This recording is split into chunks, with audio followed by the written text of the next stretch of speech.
forever. Hello?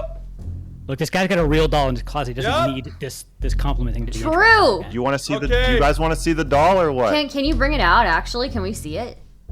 Yeah. I'll show you the doll right now. Really? I think so. On YouTube, I think you like. I'll show you. Okay, I'll show you. Clothed? The doll's in her underwear. I'll show you the doll's hand though. You want to see the doll's Wait, hand? wait, hold on. Is the Trump or the Gorber dude, is he getting swatted? Good for this. Pause. Is MrGirl going to be on this panel? MrGirl's already on this panel. All right, cool. Well, you guys have a good one. I'm out. I'm not going to support this sick piece of shit, and I'll never do an interview, and I'll never do a panel with them. It You would got to let me know who's actually. It would actually be me supporting you, you little. Yeah, got it. All right, y'all have a good one. Yeah. Wait, I don't even know hold on. Wait, Is this really happening? Wait, who are you? MrGirl, peace out. Can I ask who you? No, that was like. Hold on, wait, is that guy interesting person? Oh, it's so... Is that guy? Isn't he a libertarian? I thought this Yeah. was like. Yeah, no, I was gonna say. I thought he was about to say like, "MrGirl's here, dap me up, bro." Oh no! Jesus Oh Christ! man. Well. Wow. Hey. So StarDust. So you think the N-word is okay, but not MrGirl? Wait, hold on. You Wait. think Wait a MrGirl's minute, okay, but not the N-word? what? Wait, you think Lolly's okay, but not the N-word? I'm sorry. What? Yeah, what? What is this panel about? I'm gonna This sit back. panel I'm gonna is kick my about- feet up real fast. This panel is about. I'm so sad that he left. This panel's been renamed to the MrGirl Flamenco Discourse. Oh God, dude, please. Oh, no. Okay, okay. This panel. The first question. If people are going, are you gonna jump on camera as well, MrGirl, or are you just? Oh shit, my camera's off. Yeah. Wait, why did? Wait, who just? Why did Who he just leave? left? Because he doesn't support. I thought he was Mr. doing a bit there for a second, but he actually left. No, he's not doing a bit. Sometimes people freak out. Okay. That's just very funny to me. I'm sorry. Well, okay. Well, question number one, guys. If you're all actually, you know what? Before we do anything, let's go who around, was that? introduce ourselves. That was Fabian Liberty. He's a Who the ANCAP. fuck is that? He's like the panel. He's like a staunch libertarian, I think. Okay. Yeah. I think unironic and cap. Possibly. Yeah. Yeah, Yeah. like an Ironic. actual, like the free market and liberty will solve every single problem. I thought Liberty was like his middle name, but it's actually like a libertarian thing. Yeah, I call him Fabio Library as a joke. Nobody gets it. But anyways, let's go around, introduce ourselves. Okay, Destiny, why don't you go first? Hi, I'm Destiny. I'm a SOC dem, and I do politics sometimes. Flamenco. I just do VTuber drama sometimes and try not to be the focus of it. Not been doing the best job of it the last couple of days, so you know, I don't know. Hopefully we can go through this without that happening tonight. Yeah, who knows? Oh, buddy. Okay. Kai. Oh, buddy.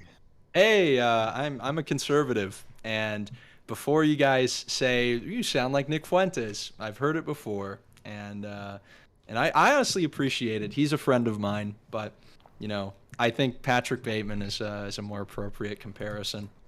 How much do I have to super chat you to do the whole opening monologue from? Well, you'd be an Psycho? idiot. You'd be an idiot if you did, because I've already done it. But so let me set it to what's the dono right now?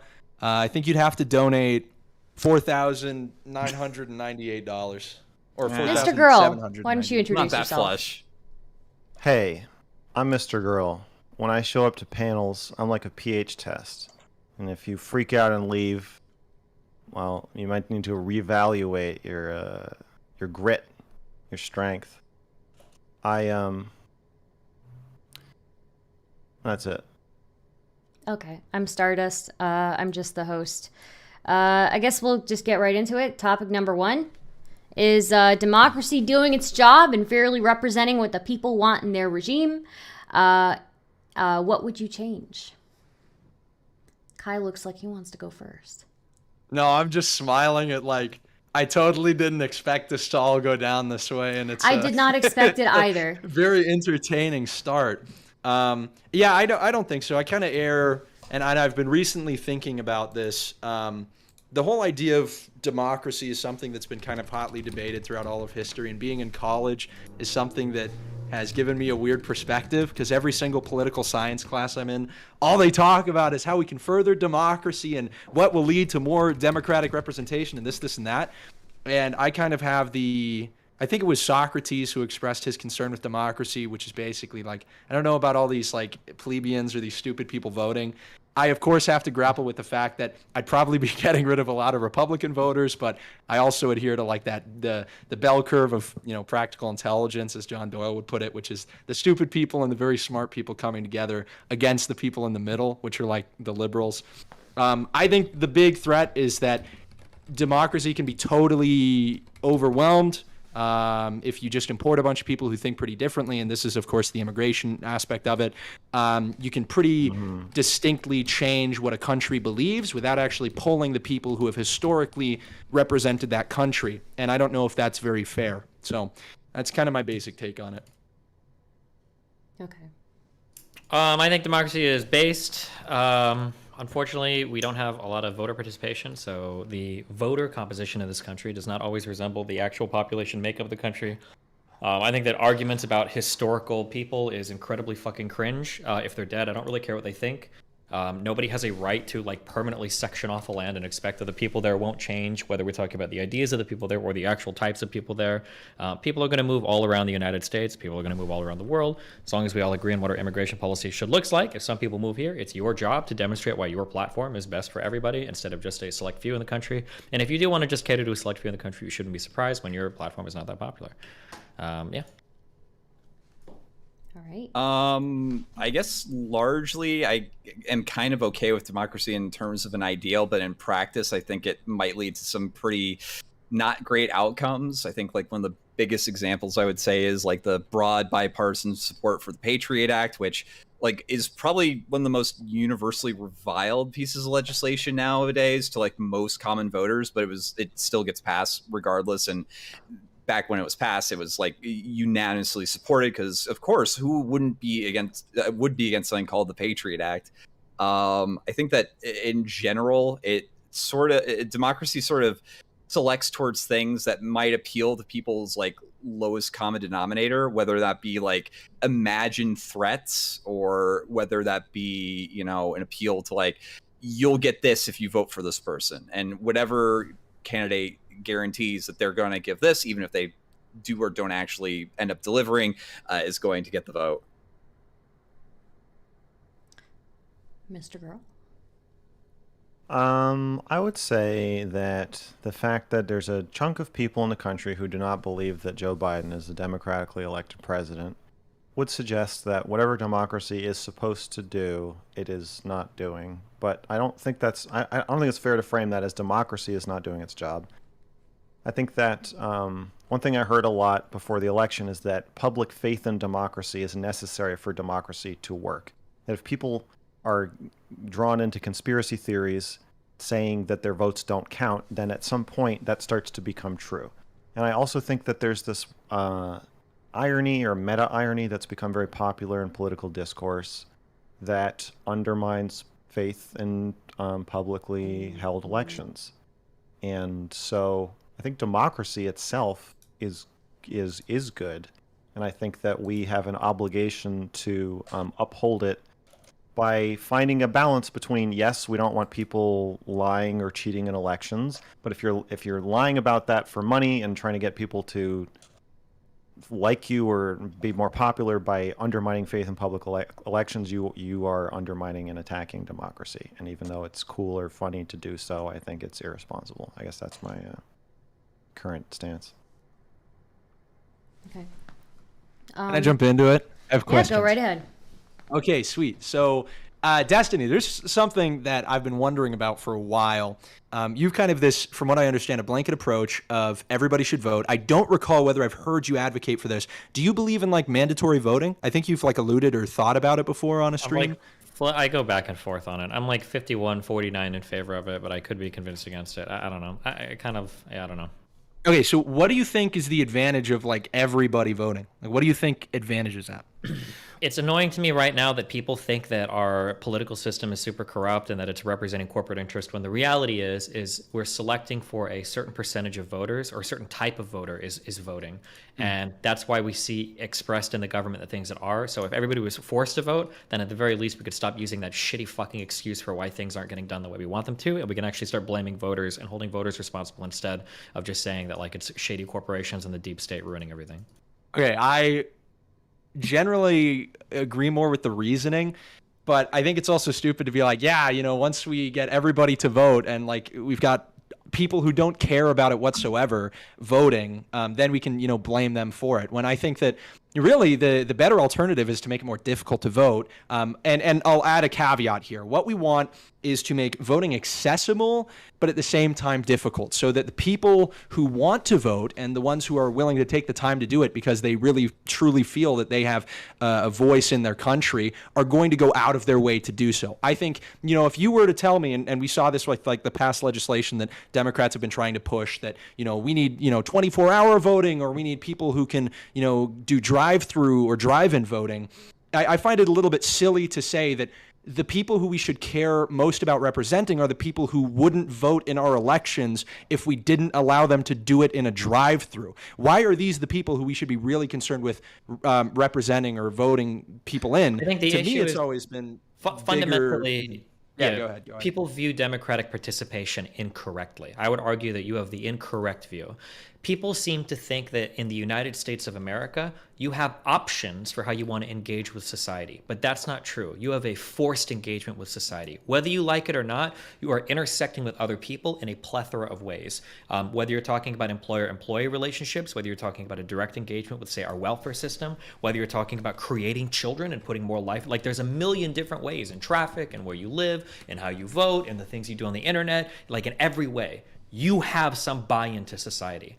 With the privilege and all the rights afforded to you in this society, there ought to be some responsibilities as well. And one of those responsibilities ought to be being a somewhat informed voter. I don't think that we can have this idea, this delusion that like, well, some people aren't informed enough to vote, so we should keep them from voting. LOL. They're voting in a whole bunch of other ways. They vote if they make themselves heard in city council meetings. They vote when they protest. They vote when they buy things from certain shops. They vote in the areas that they choose to rent and live in. They vote when they litter on the streets. Like there is this huge buy-in in society, and voting is just one dimension of this buy-in. Okay. And to pretend that that's like something that only some people should do when everybody votes with a whole bunch of different actions, I fundamentally disagree with that. I think voting is a responsibility that we should all have. Okay. I kind of agree with you. Like, I think that I think individuals should vote. I do think that's kind of an obligation you have. But if individuals who are like over the age of 18 or whatever, and who, as you say, vote in so many other ways, just completely skirt this obligation that they have to vote, I would argue not because they have this moral principled stance of, well, I don't believe in either candidate, but rather just because they're too lazy to do it, i.e., drive through voting. Why would we pander to that? I mean, you're saying they vote in all these other ways. Well, okay, then isn't it enough to ask them to take the time to do it in the way that will elect politicians?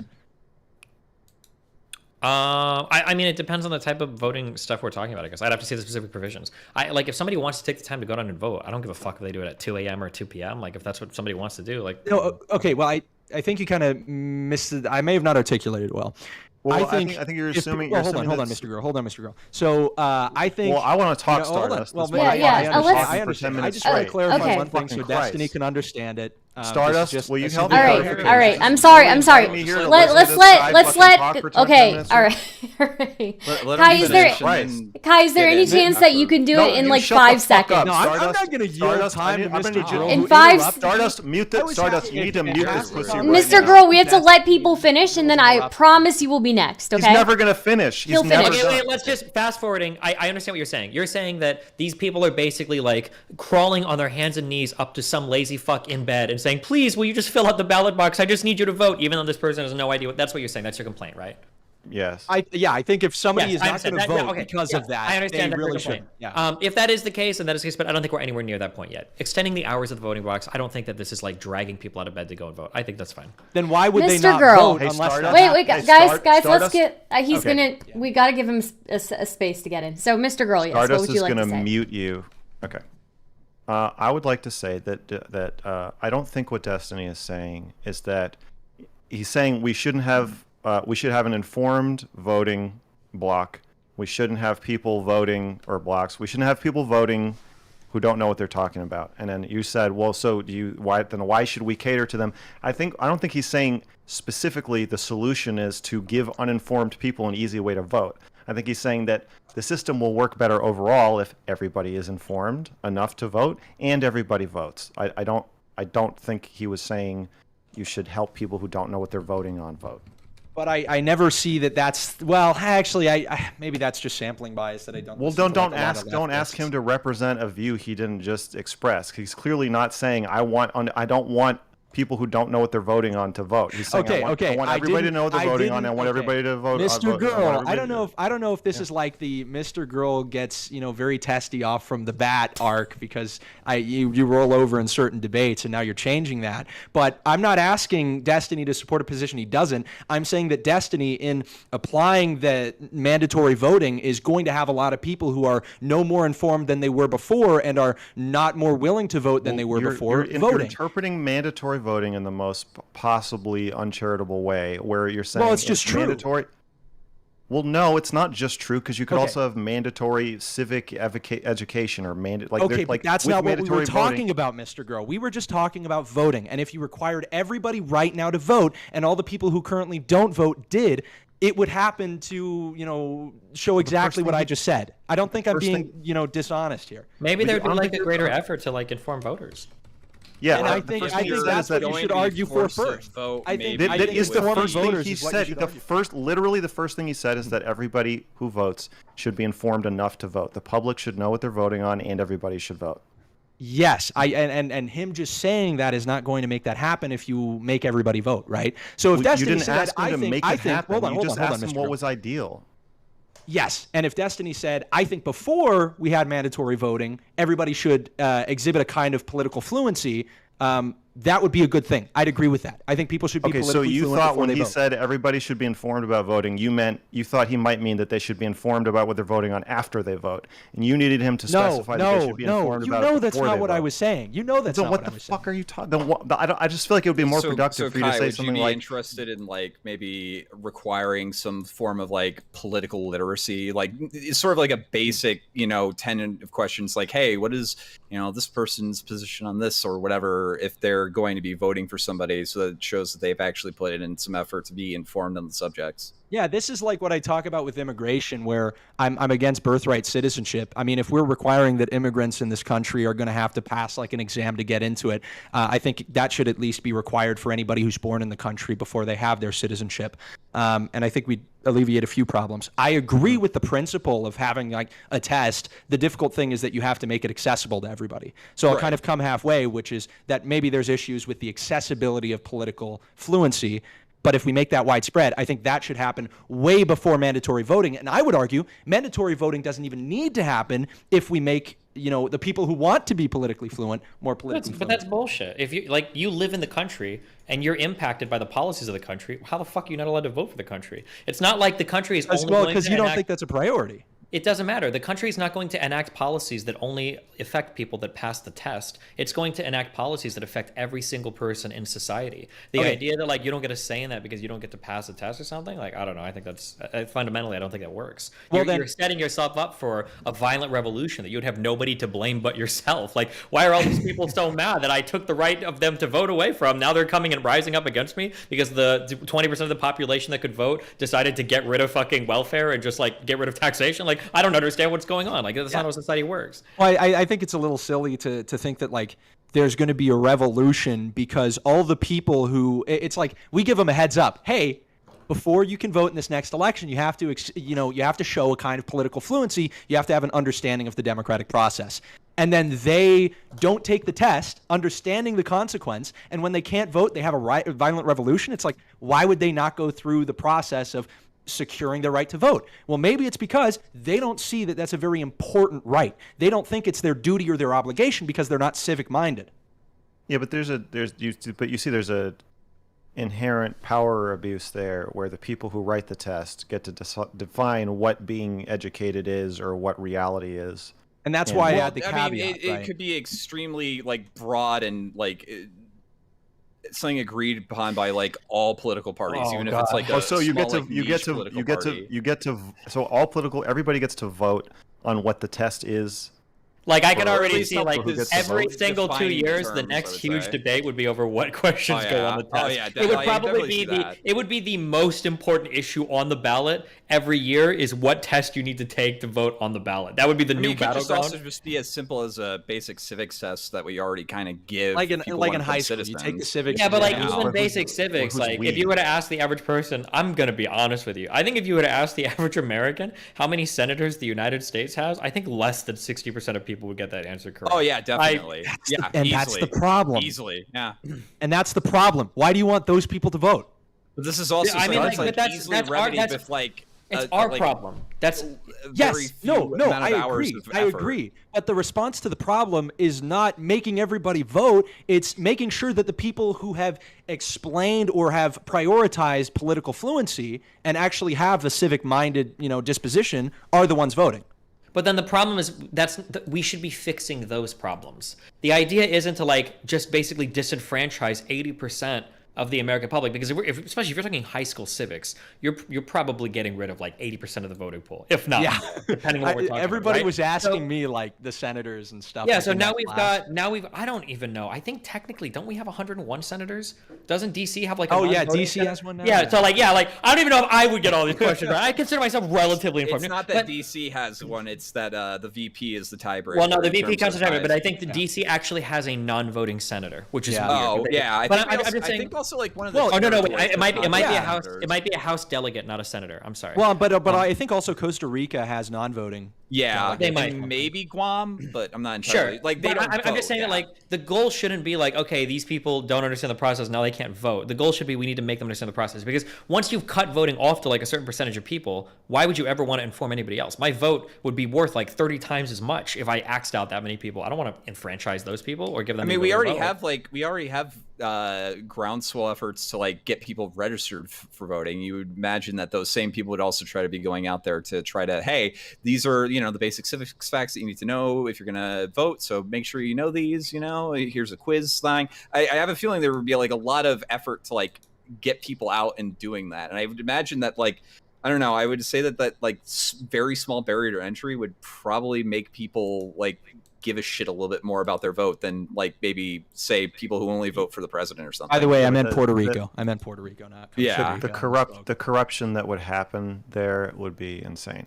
I think Okay. in one sense, so we all agree everybody should know about civics and then everybody should vote. So the question is, do we err on the side of people who are less educated voting about stuff they don't understand, or do we err on the side of preventing people who do know what they're talking about and are educated enough to vote, but we're not allowing them to vote because they didn't pass the test that we decided? And I think the American thing to do, the democratic thing to do, clearly is to err on the side of allowing people to vote even if they don't know what they're talking about, and approach this as an educational problem rather than like we need to restrict people from voting problem. Why do you frame it with like the American thing to do? Like, what do you think makes that an American thing to do? Other than appealing to right wingers, because I think you're trying to appeal to me by saying this is the American thing to do because I really like America. Do you actually mean that? I really like America. Isn't one of the foundational mottos like no taxation without representation, right? Like, Yeah, but even Yeah. once there was So if we're representation, it was we're men taking who people's owned money. property. Yeah, so if we're taking people's money, we can't tell them that they can't vote. Okay, If but you were you're- if taking you're a men's citizen, money, if you're- which is why at the if you're- beginning of the country, the most American it was, arguably. Arguably, but also arguably that not. So I don't agree Okay, with well, you. that's true. You know I Okay, don't okay. agree with you. You're not going to convince me it was the most American time when we had That's fucking fine. slaves and All women I couldn't can vote. I don't even need to convince think you. that's- I just need to remind you that You throughout remind me that the most American thing to vast do is to have majority of slaves. American history, voting was a lot more restrictive. So you saying that enfranchising like everybody is an American thing is not something I necessarily buy into. Well, I know you don't buy into my vision of America, but you Okay, you so- understand but you were fluent enough in the progressive dialect to understand what I meant by that, right? Like I can explain it think to you, so. but okay, well, I mean, think explain. Let when me you explain to say- you what when a progressive says the American thing to do, and they're referring to America in a positive sense. They're talking about things like equality, democracy, everybody having a voice, giving power to the powerless, stuff like that. And I'm spinning yes. it and asking, why you say that's American, and then I'm using the historical inconsistencies to explain that I don't believe it is. And then it's not just a difference of rhetoric, it's a difference of the understanding of what America was meant to be. And that's our disagreement. Yes, exactly. But you know what I think America was meant to be, and I know what you think America was meant to be, and we know the difference between the two things. And I want America to be the thing that I want it to have meant to be. Like, we know what America was, and I don't like what America was. Okay. I don't even like what America was 50 years ago. I don't even like what America is now, but I like what I believe it is supposed to be. And clearly, you know what I'm fucking talking about. It's fine if you don't agree with me, but like, don't pretend you don't know what I mean. Okay. Well, now you're flipping, what I've been saying to you back on its head. But really, you have to admit that my idea of America, which is what you just said, is different than you saying the American thing. I mean, sure, you could say I was inserting the progressive rhetoric into it, but I do think you've diverged from your original point. Well, yeah, when I say the American thing to do, I'm talking about like the Superman version of America. Okay. I'm not talking about Superman the slavery version of America. I just got last username in here. Thank you, last username, for jumping in. He is now the replacement and Gap. So I just sent you the question. Feel free to weigh in if you'd like. Yeah, should I do like my intro kind of thing? Sure. Democracy. Okay. Democracy, I think. God, that failed. The realistic, the realistic way to think about democracy, I think, is like a non-bloody revolution that happens on a regular schedule, right? Define non-bloody. Oh, sorry, it's your open. Sorry, my bad.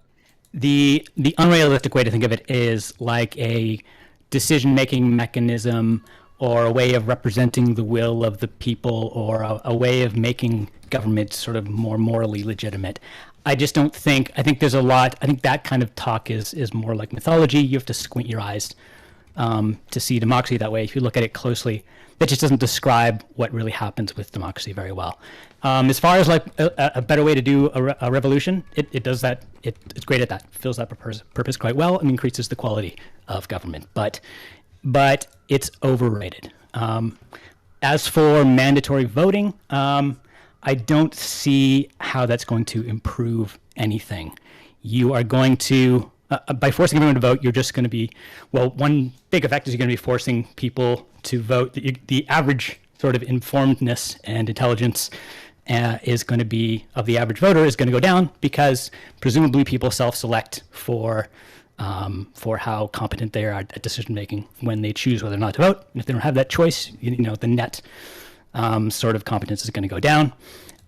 It's easy enough to say, well, let's just improve. Let's just make everyone smart and informed and everything. But that's a big, big problem. There's a really fundamental reason that people are uninformed about politics. And I don't think you can just sort of wave that away easily.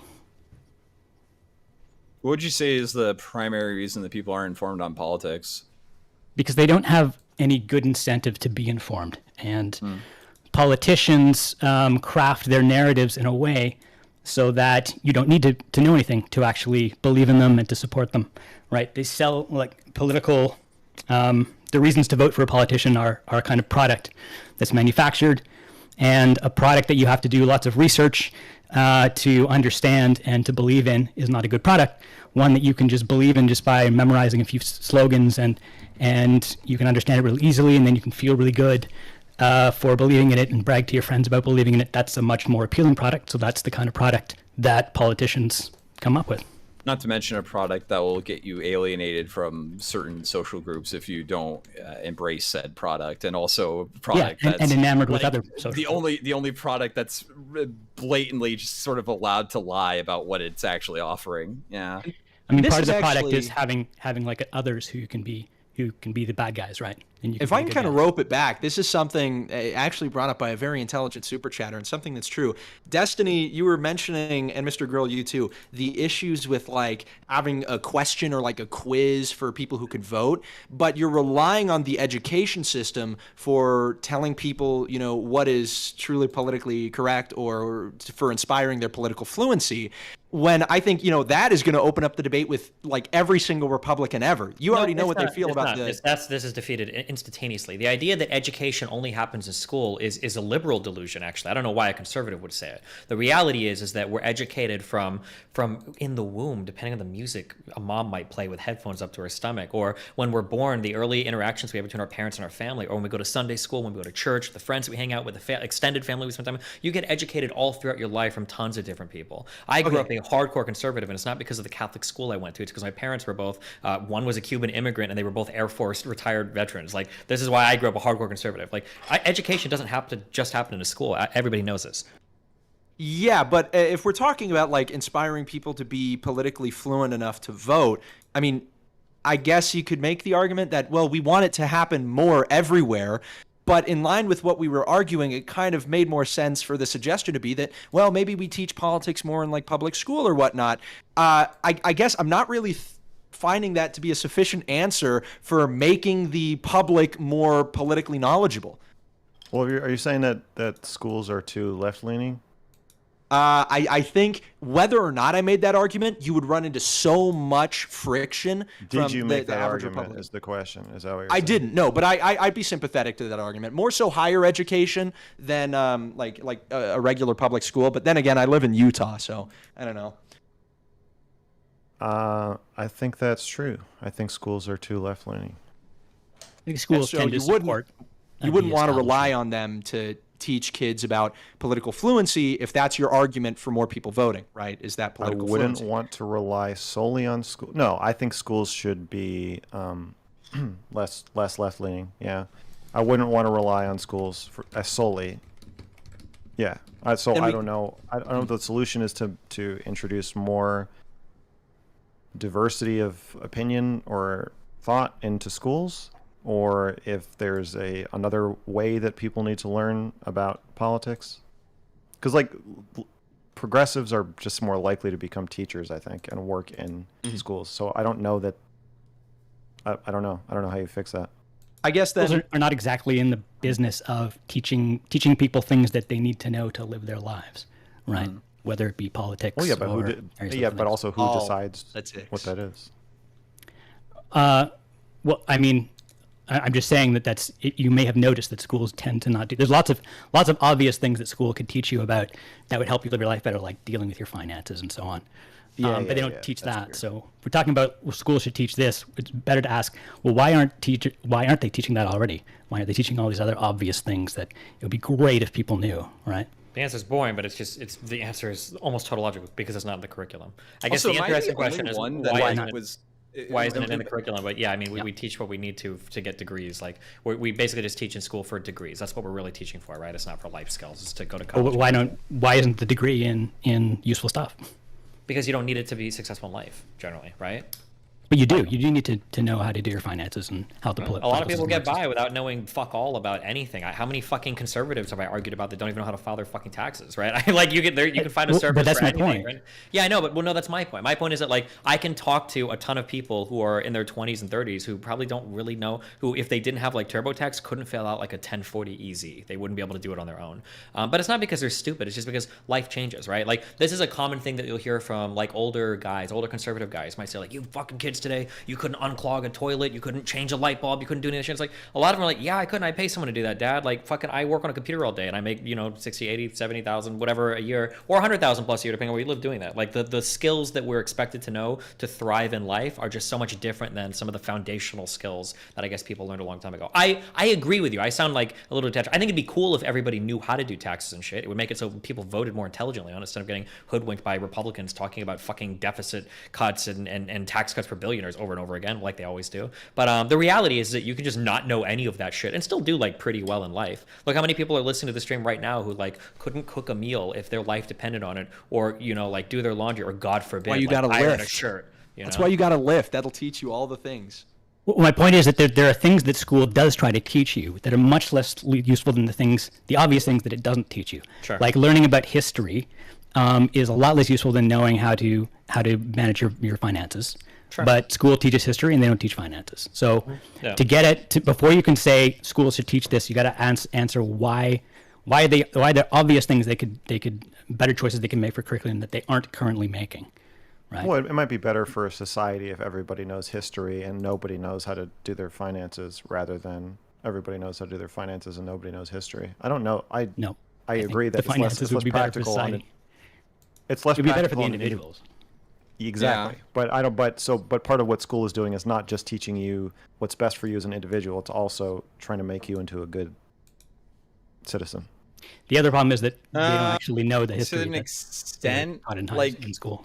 a lot of that argument I think comes from like also like the college thing of like, oh well, you need to take all these like, you know, ancillary classes that you really don't need because we want you to be more balanced. It's like, no, it's because they want to have a reason to have those teachers on the payroll. I think the pursuit is noble. We should be. When I understand that maybe our expectations are too high, but not with the way that college is currently marketed as like a primarily job certification program. Well, but that's what college tries to get away from. They don't want you to just go to get your comp sci degree. Like, you should be able to know how to write an email without looking like a fucking retard, or you should be able to like communicate with people, or know a little bit about art, or a little bit about history. Like, no offense, and this might come off as harsh, but like, if you're struggling with gen eds, then this life isn't for you. Okay, you need to either go back 100 years or fucking go waste away playing video games, because Jesus Christ, they're fucking gen eds. Okay. And that was the thing. Like, when I got into university, I was like, cost incentive. When I got into university, I realized like it was this culture shock of, wait a minute,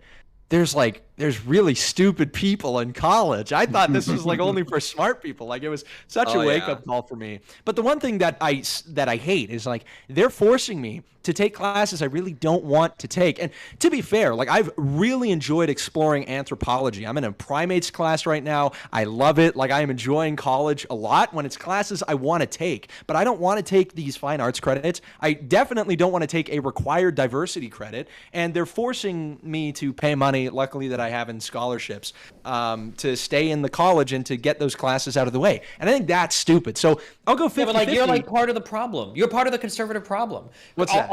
The conservatives for like 100 years have been like, art is gay. And then like 100 years later, and then 100 years later, we look at like Hollywood, we look at all of music, we look at all of entertainment, and it's like, damn, how the fuck is this all fucking liberals? How are all these fucking left-leaning people in art? Yeah, no fucking shit, because conservatives constantly tell their kids, just go to school and make sure that you do good in science, technology, engineering, and math. It's like, oh, crazy that now the fucking liberals won the culture war because none of the conservatives are fucking culture. I think the more pressing complaint is generally like the cost incentive and how college is kind of touted as this thing that you need to have if you're going to have like a decent high paying job. I think that's like the main problem that people generally have with this. I'm going to divert the conversation. The money argument is less entertaining than the discussion about like the conservative view of art, because I think Destiny's kind of right. Like, the conservatives, the problem is like when conservatives make movies a lot of the time, other than like Mel Gibson, they make a movie where it's like, this is the good guy, and the good guy is like the good guy, and there's no complexity to it. And then that's why you have like all these right wingers who love the Kino movies and,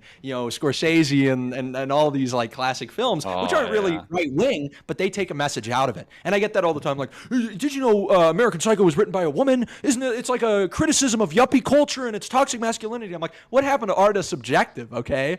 So I actually kind of agree with Destiny, but for some reason, right-wingers, at least, or conservatives, seem to suck at like making movies.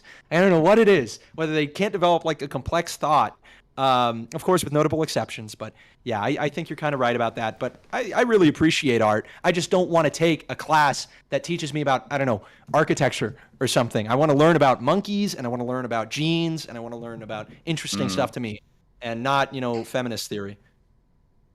There's like classical art that tends to be like the old art, and it's the new art that's some kind of problem. And Roger Scruton articulated this well, like when he talked about how beauty is intrinsic, and it is, you know, there is a certain metric of beauty that is objective, and that's kind of the conservative stance on it, and I tend to agree with that. Yeah. Should we move on to the second? We got sidetracked away from democracy really hard. Holy shit. It was interesting. Complicated, man. Yeah. You just reminded me. I'm talking talking a lot, but I have another question for MrGirl and Destiny. Well, for who? MrGirl and Destiny. Either of you guys can respond because you both probably have thoughts on it. I think the problem is that you keep putting the pressure and the obligation on the rest of society who is already civic minded enough to want to vote. And then I don't think you guys are thinking about the fact that maybe some people just are not wired that way. The same way I'm not wired to really like to take fine arts classes and enjoy other stuff. Some people just are not wired to be civic minded and to care about voting, but you insist on making them, smart enough to vote. Like, Okay, go, Mr. Girl, go. I was going to say the problem with that is again, you're defining who is wired that way, and it's very preferential, I guess, to say, well, certain groups of people. He didn't say anything about groups. Certain groups of people with certain colors who like to eat certain foods. Oh, come on. That's literally not what I was saying. Well, okay. Mr. Girl, don't you think that there are some people who just don't care much about politics? In any race or group. Not a race. Sure, but the problem is that when you, and so what I wasn't trying to say you're saying that a certain group of people. I'm trying to say that it can be easily, I'm trying to show you how this train of thought can easily become corrupted into, if you're the definer of who is ultimately just not cut out to be a voter or a reader or a thinker or a doctor, then that quickly can turn into an abuse of power. And so it's better to just assume anybody can become educated enough or intelligent enough to vote, and our goal should be to bring these people up, not to say, well, they're a lost cause, and conveniently for me, they're not going to vote for the same thing I was going to vote for anyway, so perfect. So the proposal on the table is like restrictions on who can vote based on some sort of test? Because I'm not in favor of that. I think they restrict themselves, I think right? that is the description. Like what if it's not me? What if it's not me saying that they're wired that way? What if they've made that decision by what they value? Like, what if they've made there's that certain things that certain people can't consent to, and being an uninformed, disenfranchised voter is one of those things. I think what Destiny was saying earlier is that it's not we shouldn't give up on people, even if they want us to. Even if they're saying like I don't care about society, I'm not part of it, I don't want to vote. And what he's saying is that you do care, you are part of it. Just because you've been convinced or hurt so much that you want to withdraw, you can't actually. You're still bought in, you're still paying taxes, and we need you. Like the comparison that I would make is if anybody's played like Eve online, God forbid, that horrible fucking game, or Rust, God forbid, also another horrible fucking game. Playing League? I'm playing Rust right now. Not League. Like if we're talking like Eve, or we're talking Rust with large teams, right? One of the as crazy as it sounds, like one of the most important things in it's probably true of WoW as well, or Final Fantasy 14. I don't play MMOs, but you know what? I've never played them, but I'm gonna go out and I'm gonna say I know it's true for these games, even though I've never played them before. Okay, one of the most important things that you have as a team leader or as anybody else in the game is keeping everybody else interested in the game, because all of you are kind of like there together. All of you are going to either sink or swim together. You're either going to clear the raids, you're not. You're either going to blow up enemy base or not. You're either going to have your corp thrive in Eve or not. And the motivation to get everybody together, to be excited, to be participating, like falls on every single member. Just the leader, the raid leader, the corp leader, the alliance leader, whatever, just one person can't do it. Every single person there has to be bought into that idea, and they all have to be there to do it. The only difference is you can't log out of living in the United States of America. When you're here, you're here. And we all kind of have a responsibility to make sure that everybody is somewhat incentivized into getting shit done. You can't just drop them and be like, oh, fuck you, don't vote, like whatever. Like the fact that you can't just log out, that's why I don't like this idea that you can log out. You go find a sink, fill it up with water, put your head underneath long enough, and you'll be out of the United States if you really want to. Okay, get that ANCAP shit out of here. You go to Brazil. You go to Brazil. Everybody is here on the ground. You're participating in society whether you like it or not. Okay, you have to be here. You got to do shit. We should all be roped into getting everybody. Well, but you don't. Involved. Why should you? Isn't that enough of an have to vote? That's the incentive. But that's not for everybody, because you can live here without voting. Like that's the largest incentive you could give somebody, and they still won't vote. So maybe they just don't care. Because maybe you people can go your whole don't life care without voting, and it doesn't matter, right? But then not caring is all of our problem. I think. But ultimately, what you're talking about is forcing them. Like you can try to make people care. I have no objection to you trying to do that. I have an objection to saying vote or you go to jail or something, right? I don't think we should put people in jail for not voting. I think that's what mandatory voting means, right? What about death penalty? It could also just what be I'm trying to say is that I think I don't like the hyper partisan interpretations of various problems of like Black Lives Matter. Well, so one side says it's the police are all cops are bastards, and one side says no, it's that these people are just committing crimes and Truth is trying in to the kill, middle. blah blah blah. No, it's not. It's not. I'm not saying it's in the middle. I'm saying that that if you back out and you just look at the whole system, or what like the whole interaction as the problem, it's the dynamic that's the problem. And so if you're saying like, no, what if these people just don't blah blah blah, or we're saying, oh, what like no, just gerrymandering is keeping them, it's making it too hard, or these voting restrictions are making it too hard from the vote, and so you're the bad guys. Like maybe it's just that a symptom of something wrong in society when there's a large number of people who don't vote and don't want to vote and don't know enough to vote.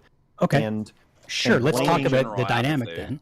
How is the dynamic going to improve if people are forced to vote? Ethics aside, let's just, what do you think, how is it going to improve anything?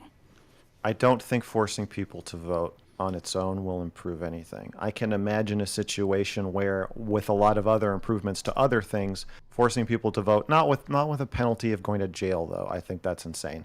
But where mandating people to vote, or maybe paying people to vote, or get your tax break you get, something like that.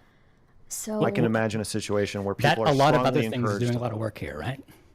Like what other things? Like this is a really, really fundamental problem. It's a ton of work to actually learn enough to vote, to be an informed voter, right? There's tons of shit you have to know. Getting people to do that, I mean, how would you do that? That's not a simple problem.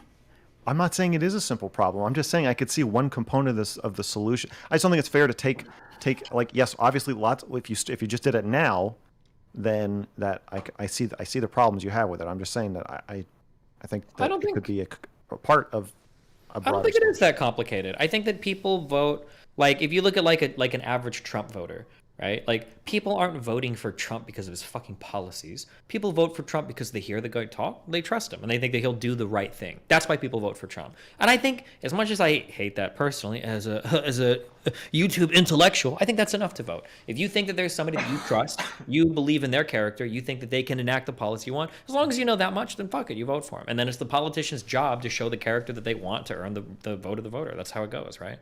Well, let me put it this way. If the politicians that we have now are, a lot of the bullshit that people believe comes from them, right? It comes from the politicians, comes from their campaigns. So if they're already... What? Say that again? A lot of the stupid shit that people believe that motivates their votes comes from the people who they're voting for. That's totally not true, but go ahead. Why? You don't think so? Like, No, I mean, absolutely not. I think that you're just talking about, you don't think Donald Trump actually fed people a lot of the bullshit? No, he discovered it. I think that's really important to understand. There exists in society an Overton window. People think that politicians create it, but politicians are actually trying to find it. One of the reasons why Trump won is because the Overton window was way larger in some areas. And a lot of politicians were like, Trump can't win. Nobody's going to vote for that or that or that or that. But Trump identified, actually, there's a lot of motherfuckers that do like this shit. You guys don't see it, and I do. And that's part of the huge wins that he's able to gain in surprising groups of people and some non-white people in the last one. Yeah. That's fine. So whether he created or discovered it, the point is he was entirely willing to exploit it and to just go with that narrative. And, you know, that's what politicians do. If they're willing to do that, why would they be willing to implement any sort of program that made people much more informed and critical thinking? Like, that would seem to go against, like, that. Then they couldn't do that. Then Trump couldn't feed people bullshit. Why would they? Well, because there's other things that people care about more right now than like people being educated, I guess, right?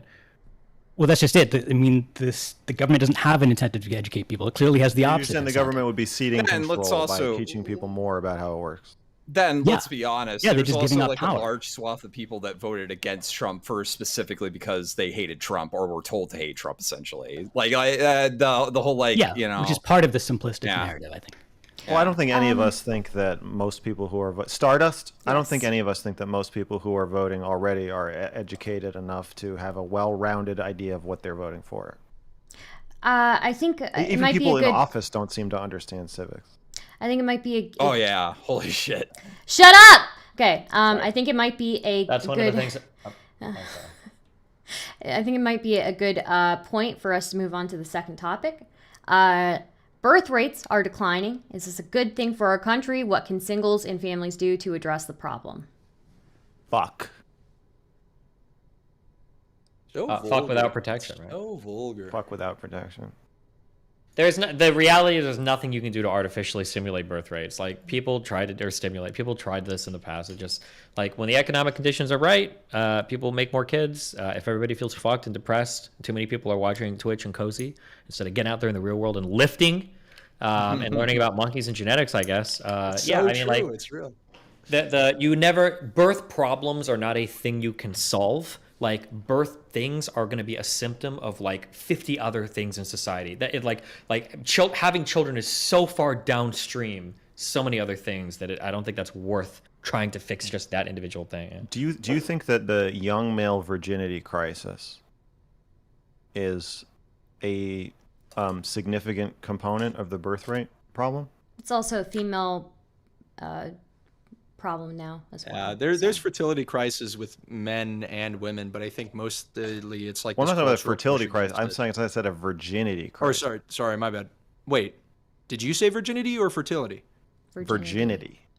There is a virginity epidemic among young men. That's probably women. because of pornography and kind of the erosion of masculinity. Well, whatever the reason is, I'm saying, is that a component of the birth rate problem, Sure. or Yeah, do for sure. you guys think that's separate? It's a good question. I could imagine it being a cause or a symptom, or just something more complicated. But I mean, the low birth rates is something that just happens in like all developed countries, right? Countries get rich, the birth rates go down. I don't know if the virginity problem is also something that's just global. I would like to know. Yeah. I mean, we have like massive first world countries actively trying to take steps to try to figure out how to do this, and it doesn't seem like they've been able to figure it out yet, unfortunately. So it's kind of weird. We see like little steps. The health minister of Germany, under I think it was her policies that were kind of pro birth and whatnot. They were really good, I think, and we saw a decent rise in the overall fertility, or I think she at least was able to very powerfully stop the decline. But I'd actually push back on that, MrGirl. I think it's not only a problem of the virginity crisis. I think it's just about the way people have sex in general, right? There's plenty of people who are not in a crisis of virginity. They're in a crisis of hedonism and, having too many partners, and they don't see any of the partners. Yes, yeah, hedonism, and degeneracy, just general inability to form relationships, which I think is because of the erosion of masculinity and femininity and whatnot. That's fine. You can take it and run with it whatever way you want. I just want to clarify. I was not saying that I think it is. Yeah. I was just asking what you guys thought. I don't know if it's related. You're like, what are you, getting rid of StarDust job? You're like the conversation starter now. StarDust has been. StarDust, you've been removed. There's a man who's taking your spot. Yeah. I just wanted to see if it resonated with anybody. Is dating and sex among young people related to the birth rate, or is probably more of a money thing? But is it? Yeah, I feel like it takes you longer and longer to get into adulthood, and I feel like there's so much more stuff going on now for us to do that it makes having children kind of shitty. So like if we go back a long time ago, right?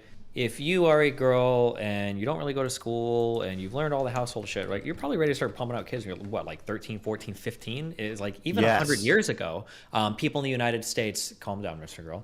People in the United States were like ready to start families at that age, right? Even that, like some of the conservatives defending Roy Moore were talking about like, oh, well, if my 14-year-old daughter wanted to get together, right? But nowadays, right, we go to grade school, then we go to high school, and that's like the bare minimum to not be a fucking idiot in society. And then really, you're expected to have a college degree too. So a lot of people don't even start adulthood really kind of until they're like, let's say 23. It will give you an extra year to finish college, right? So now you're 23 years old. Now you're like 10 years past where people used to be starting families to some extent, at least for women. Now you're just starting fertility. Right? Well, fuck any of that. But you're just starting your life. If you're a man, you don't want to settle down, right? So women are looking for older guys that are in their 30s, right? When they're in their early 20s. If a woman wants to do a career, you don't want to give up the best 2, 3, 4, 5 years of your career life just starting a family. So that sucks. So now you're putting off until you're reasonably like 26, 27, 28 before you're even considering having a family. Now roll that into, if you're a millennial, you came into the job market 2007, 2008. Shit sucks. All of our benefits got destroyed. All the 401k matches, all that shit, job market sucked. Now you've had the big coronavirus pandemic. You can't find a fucking house anywhere. Your job shit is constantly on the line. Like, fuck. Life is hard. And It used to be that having kids was the only fucking thing you could do if you were like a reasonably successful person. Now there's all sorts of other shit that you have to do in life. It makes having children a more complicated decision when in the past it was like the only alternative. Yeah, I think maybe we're also- just running out of time, right? It takes longer to get out of school, takes longer to buy a home.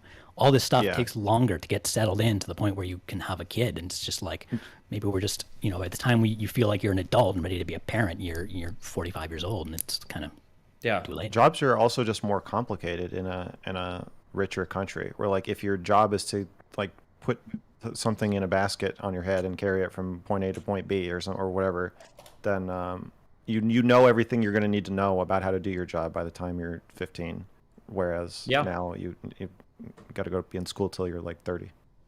Damn, dude, I remember living, because I lived in Nebraska. I was born in 88, so I'm not like an old person. But like, dude, I'm like a city kid, and I visit these fuckers on a farm that are using like phone books so that they can sit up high enough to drive a truck when they're like 9 years old. I'm like, what the fuck? These kids are crazy. And they basically knew like everything. And like, I'll be like 13, 14 with this 10-year-old leading me around the farm, and he knows what to do with every single animal. These kids are like cleaning out like horse hooves and like helping their dads like shoe and everything. It's like, what the fuck? You guys are insane. But I mean, like, when you only have like so much stuff to learn, like, yeah, I think you could pick a lot of it up early on, and now we're getting pushed farther and farther back because you have to know 50 million things to be competitive in today's job economy, which also explains, as part of the earlier topic, why don't we learn things like home ec? Why don't we learn those things? Because our brains are being crammed full with so much other shit just to be competitive in today's job market.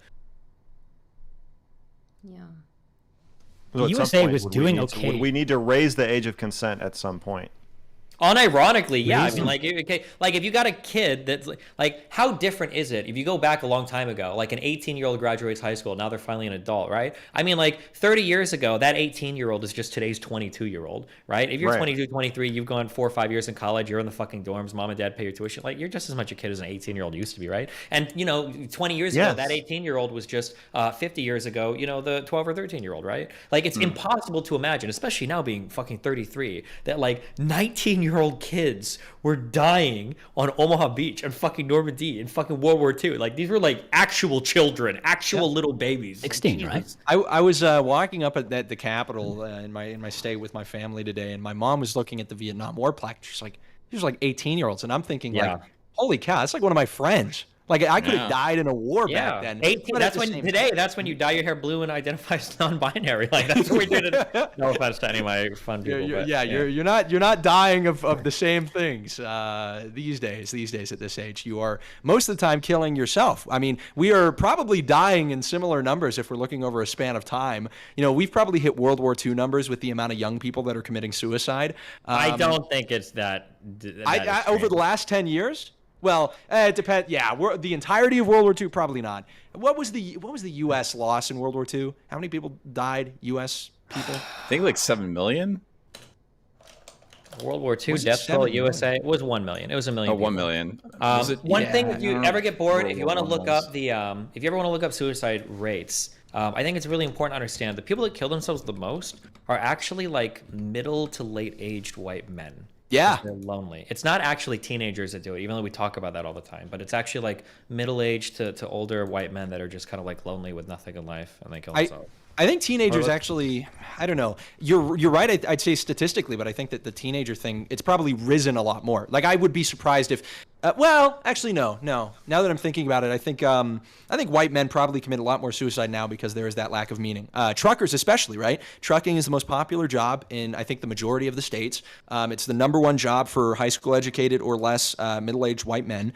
Or for just white men in general. And those are jobs where most of the time you don't see your family a lot, or you get divorced because there's uncertain prospects. And as we know from relationships, we were talking about this last night, women do not find men who are going through economic hardship or are unstable attractive. That's why one of the #1 reasons for divorce with women is when there's financial hardship, is because the man is no longer presenting stability. And I think once the kids move on too, there's a sense of, you know, what do I do next? There's no meaning in your life. And then if you get divorced, that has an effect on it, I'm sure. So there's a lot that compounds there. But the child rate of suicide probably has skyrocketed within the last 20 years. Just for a check, I looked it up. It's not. If you look at like ages like 10 to 14, 15 to 24, it's lower now than it was in like 95. So that really? Too much, yeah. The one that's gone up the most, that has gone from, it looks like 12% to like 20% of suicides, is the 45 to 64 age group. Yeah. Jeez. And probably more among men too, for Also, reasons I I just described. So some of the framing you just used, where you're saying women leave because of men are not presenting stability, I also think you could reframe that as women leave because they can't fucking take care of themselves. So you're looking at the phenomenon through a certain lens that is a very right-wing conservative lens. I just want to point out that I don't even necessarily think it's right-wing or I don't even know if that's necessarily a right-wing or left-wing lens. Like it's just kind of the MGTOW and the MGTOW people are like insane, but sometimes they get things right. Like the female sexual reproduction strategy is this person is stable financially and is able to provide I get what you're saying. I children. just disagreed with what you're saying before you said it. Okay. So it's fine if you believe it. That's fine if that's your lens. That could be your perspective. Yeah. I'm telling you that from a more feminist perspective, that to say that when you are saying this words like the female reproduction strategy, you're already so far off the rails of like how someone like me is going to interpret the situation. I just want to say that while we may agree on the facts, the implied solution of like men need to provide more stability for women, it's like the last fucking thing I want is to normalize men providing more stability to women. I don't like it. I don't want it. Okay. I don't believe in it. I'm not even saying that's like how it should be. I'm just saying that like it seems to be this is like the primary driving factor. I think like when the women framing break up in with it, men in relationships, the primary reason stated is finances. Yeah, but we can change hold on. So the framing implies how there is a prescription in there of how it should be. Wait. So there's a few things. The first is like, yes. Okay, my husband just lost his job or whatever, and there's less stability. I think it would be an unstable move for the woman to leave the relationship, at least financially, right? Like, I don't think the right decision would be that. Why doesn't the woman have a fucking job? Well, she can. In fact, with these. Well, hold on. She actually can. Yes, and with these divorce statistics, I wouldn't be surprised if a lot of the women do have jobs. I mean, most women nowadays have jobs.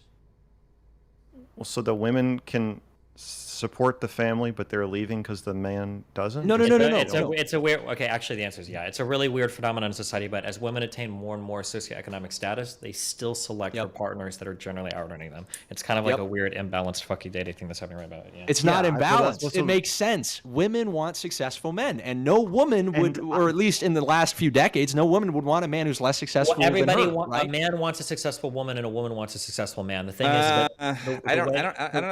If you let me finish my sentence, you'll agree with me 1,000,000%, right? The way that you don't have to shout at them for me. I'm not a fucking kid. Okay, Jesus. The way that people mark success is different, right? For men, like success is like having a career, basically, and having like some level of stability. For women, success is like being pretty and being young. This is like the things that we generally see as women is like, oh, you're successful. You're like, I can fuck you and make babies, and you're like in your early 20s, you look hot. As societal standards have changed for what is seen as like a successful woman, the societal standards haven't changed for what is a successful man. Now, a successful woman isn't necessarily seen as somebody that's just young or pretty. It's like a high-powered professional that can have a job, have a career, like balance shit in life, and take care of a house, which is cool. But men haven't been allowed to ever take that old caretaker position from a woman. If you go back like 40 years and a woman is like, I can take care of a house, I can like manage a family, I could do all of this stuff really well, that's cool. You're like, that's really good for you. These days, if you're a man and you say that, people are going to look at you like you're a fucking loser. Like, well, that's why. I think we have to. Yeah. We have to. So that's what I see as the problem, that we need to change that rather than. Yeah, of course. Yeah.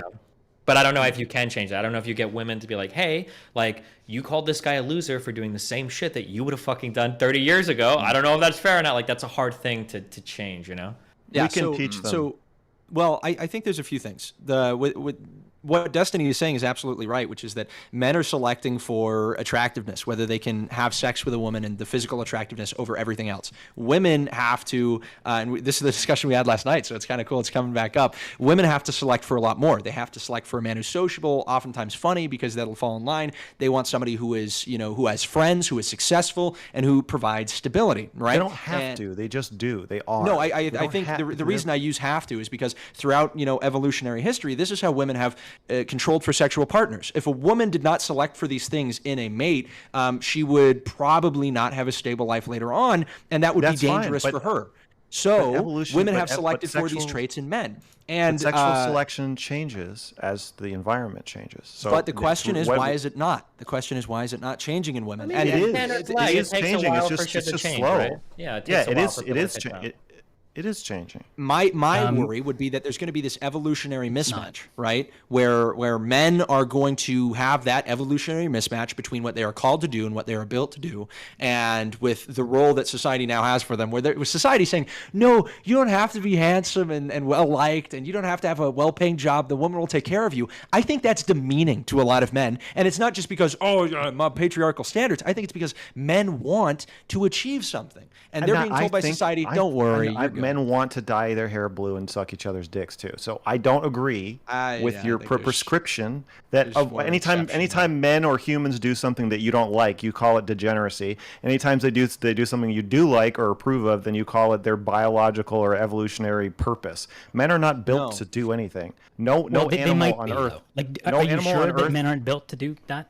Like, I'm I mean, positive because built to that's do not a how lot of- that's not we're how built to that's do not a how lot of evolutionary things. that's not how evolution works. Okay, There's no okay. design.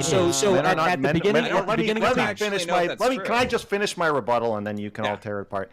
Men, moths, cats. None of these things are built. They're not built.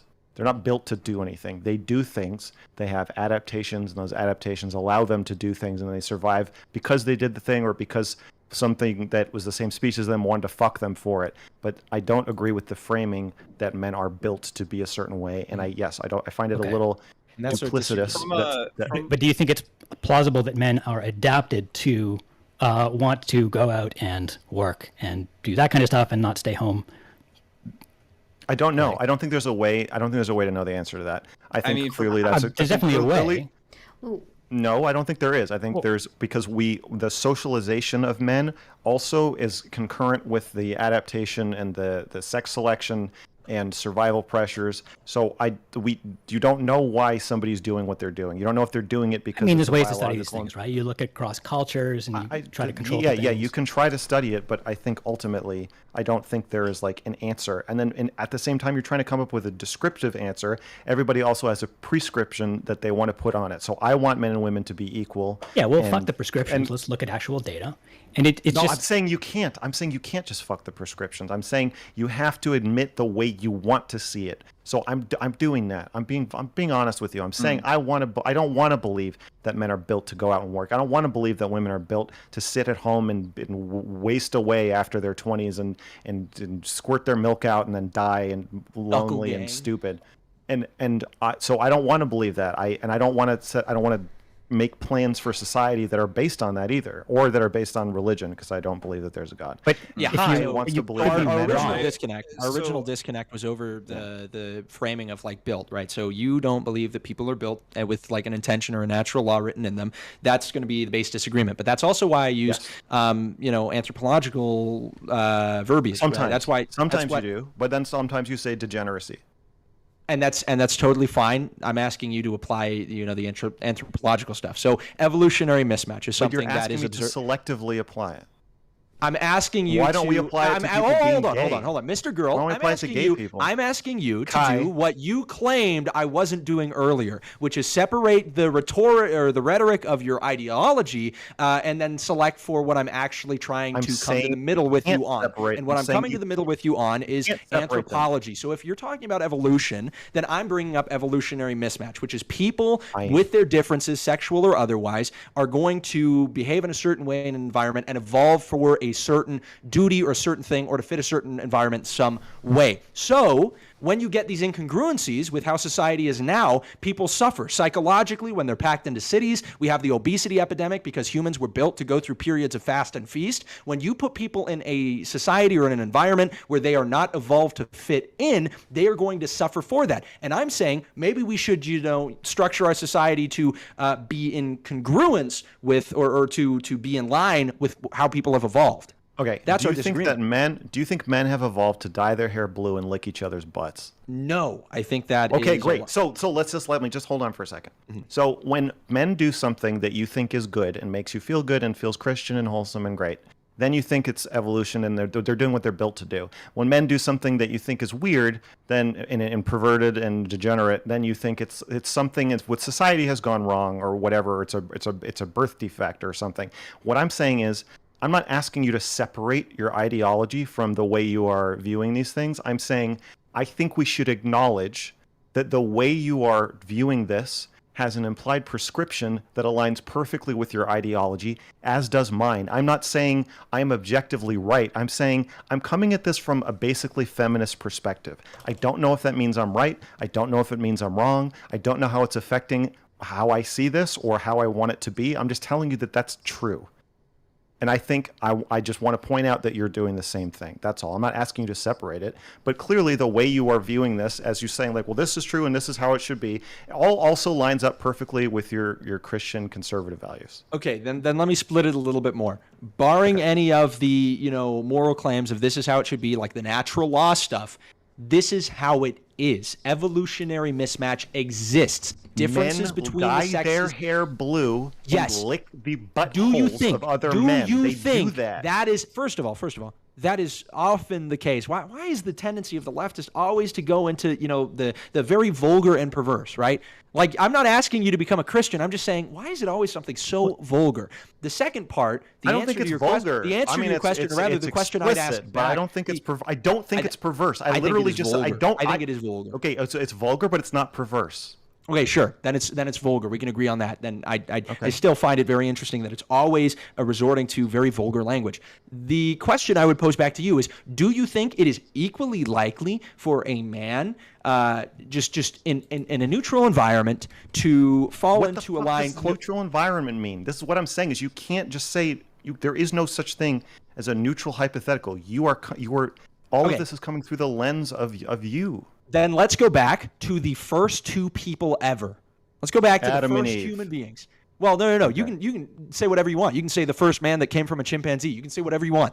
The first people the first ever. man that came from a chimpanzee. What caused them to what caused men and women to split into these social expectations that we have now? What caused that split? A combination of genetics, in the environment, the evolutionary pressure of some people dying, and sexual selection. Yes, selection for what? Selection for what? And luck and random mutations, weather events, like whatever. Okay. Yeah. I think the biggest thing here is that men and women had differences, and those differences created the split. There is a reason that there are very few matriarchal societies in the world, and it's not just because of the environment, it's because men and women are different, and that put them down different paths. So when I say that we evolved based on the way we existed, based on how humans are different from each other, when I say we evolved because of that, I'm telling you a fact. I'm not saying it's because of Adam and Eve, and I'm not saying it's because of this is right or wrong. I'm not saying it's not a that's fact, the reason but your for evolutionary mismatch. reading of the facts is very informed by your beliefs. From my point of view, yes, when survival is based on who can pick up a heavier rock and smash somebody else in the head with it, and you can rape your partner. You can rape. I'm not saying it's not. Let me fucking finish. You can rape. No. You can rape your partner in a cave and nobody can do anything about it. These things translate to, yes, patriarchal societies where men are dominant because being physically strong matters more. In the future, I expect we will see many more matriarchal societies. Well, it's a little bit more different than that too, because like when you think of like society and what sort of like roles sort of select in evolutionary standards, like it's probably not a coincidence that generally men are the ones that go to war while women stay at home, because a large swath of female fighting age women dying would be really bad for society just overall in its further existence, versus like a large amount of them dying probably wouldn't really hurt the society as much unless it gets like completely taken over. But so MrGirl, we are saying that yes, people adapt based on their environment, but you're dumbing this down to, okay, so if we have two people, then they can be shaped however they want. That's not true. The evolutionary history that brought I think well, okay, sure, then I'll scrap that. I think your thinking's more in line with that. I'm being hyperbolic. People are not as malleable as I think you're making them out to be. Evolutionary history is going to drive two men born at the same time to either or to be more masculine in the way we've perceived masculinity than being blue-haired people who have anal sex, right? They are more likely to be masculine because of the evolutionary pressures that have brought us here. And that's why moving away, and rather what I brought up earlier, is why moving away from evolutionary pressures and the way we have been, or the way we have adapted to exist based off of the environment we found ourselves in, is dangerous because it creates evolutionary mismatch, makes people unhappy because there's an incongruence with the way we were literally engineered or the way we've adapted to fit our environment. So we've done a lot of subverting the conditions that we've adapted for already, right? I find the conservatives talk about evolution like we can never ever change. Obviously, we're adapted to like smash each other over the head with rocks when we have an argument or something. Well, but no, we learn to we not are do societally. I think like every society. Well, we definitely did selects more of that in the against that past than we do. We used to do more of that than we do these days, right? No, not within the society. Murder's always looked down upon in society. Any society that like looks favorably upon murderers. War has historically been necessary for different. society. War is different. Well, smashing somebody over the head with a smash. If I you're don't in think a he meant society, smashing. if you are in a society that is 100% okay with people just randomly fucking killing each other inside of the society, That's not what that he's is not a talking about. society. Not entirely okay. Not entirely okay. But we used to be the circumstance in which you could get away with doing that used to be more permissive, right? Like we're less likely to do a lot less of that but today not than like we just used to. over any random argument. Like it would have to be like No. like even back in the Wait, time. hold on. dueling, Okay, it let's would chill. have to Hold be, on. like, My something understanding is mutually that's agreed actually to. not true. I think people used to be. Hold on. I think that we're trying to say that it's gotten different, but I think it actually is 180 was way more extreme in the past. In the past, it was so important to have well-functioning societies that oftentimes the punishment would be way the fuck over the top because a lot of it you couldn't catch. One of the things that's often quoted is people say that like an eye for an eye is bad, an eye for an eye leaves the world blind. My understanding is that biblically when that concept was introduced, an eye for an eye, that was actually supposed to be a great deal of mercy because it would be the case in the past that like if people were stealing shit from you, you would fucking kill them and maybe their entire family or tribe. Well, no, stealing. But then the idea, no. That's when religious rules started to have some more structure. They'd cut your hand off. But that was to instill some amount of order. That was to instantiate some type of like retributive justice that wasn't just we're going to kill your entire tribe because we caught your brother stealing horses from us or some shit. So I think that in the past it has been the case that people realize that like chaos and mayhem and murderers and thieves are so incongruent with society that we are going to bring down holy hell and destroy you if we think you're doing it. I think we've gotten like less extreme in terms of that. I don't think we've ever tolerated that at large in society. Well, I mean, that seems to me like a good example of subverting our sort of more primitive instincts. The fact that we're not so incredibly brutal with our punishments. Yeah, right. sure. Because back in like the primal lizard brain times, if you didn't react with that, you're going to just die out. So I don't again, think like our brains were significantly different from how they were the last time we were Being that we smashing just- each other. Being that we just touched on religion, would this be a good point for us to move on to the third topic? I had a bonus topic. Retort Are we going to get to the bonus topic? We may, Mr. Girl. We're going to get to the third topic first, okay? To retort to what Mr. Girl would say, I would say that like there was probably a lot more people that were selected against when they actually had that sort of response. Like I think that we like it just overall through society have selected for people that have a little bit more rational thinking and don't just randomly fucking kill people. Well, if you smash somebody small else's disagreements. brain with a rock, I think Yeah. that act selects for yourself. So Okay. I don't know if Not, I- but All not right, in society, both of because you if shut you're in a up. We're society moving that on to the third doesn't topic tolerate now. That, you get Shut up! Yeah. Well, Shut up! executing somebody also What did I say? What did I tell you Because then about you're just- talking? What did I tell you about talking while I'm talking? Dusty, go ahead. Okay. All right. So, third topic. Religion is the source of morality for a lot of people. Does it have enough effect in politics? Why do we see immorality in our possibly Christian leaders? For example, Trump and Biden. I'll talk about this in just a second. I gotta go pee. Okay. I guess I'll go. I think that religion definitely informs on people's like overall moralistic structure, and I guess it is an important thing for like a lot of people. I think that when it comes to leaders, I think leaders are a little bit more cynical minded. They'll use pretty much anything that they can use to get elected. And, you know, you'll have people that just sort of look the other way, whether it be Trump through his like variety of divorces, or Biden like seemingly being a or on paper being a staunch Catholic, but then going like against pretty much every standard thing of Catholic doctrine when it comes to like abortion or other issues. It's a by in fact of nature that people are going to do this. I don't think people who are politically minded are going to be like the most moral people. I think they're going to be people who are willing to do whatever it takes to win. If religion is the source of morality for that many people, I think religion is more about, whatever you think is right to do. We'll find a reason to say that the religion is what made you do that, right? Religion is more I agree with that. It feels like a secondary explanation. I reject.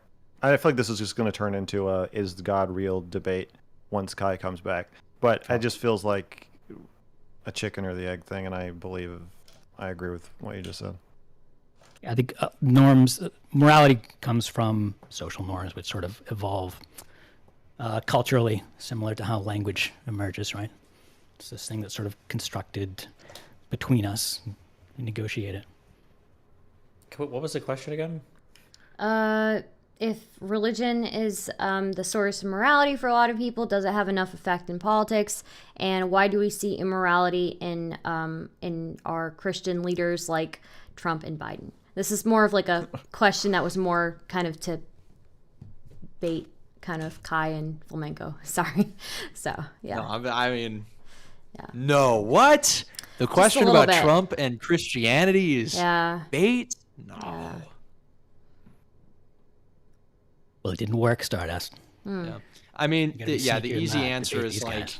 I'm not voting for Trump because he's like a symbol of Christendom or anything like that. I disapprove of his divorces. I disapprove of like the degenerate stuff he does.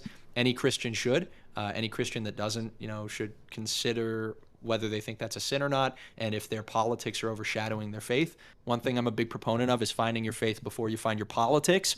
A lot of the times people will pick up these like faith prescriptions as a offshoot of their politics, and they'll trade them out the same way they might trade out political views. And that's not a good thing. I think you should find a more stable foundation in Christ or whoever it is you worship.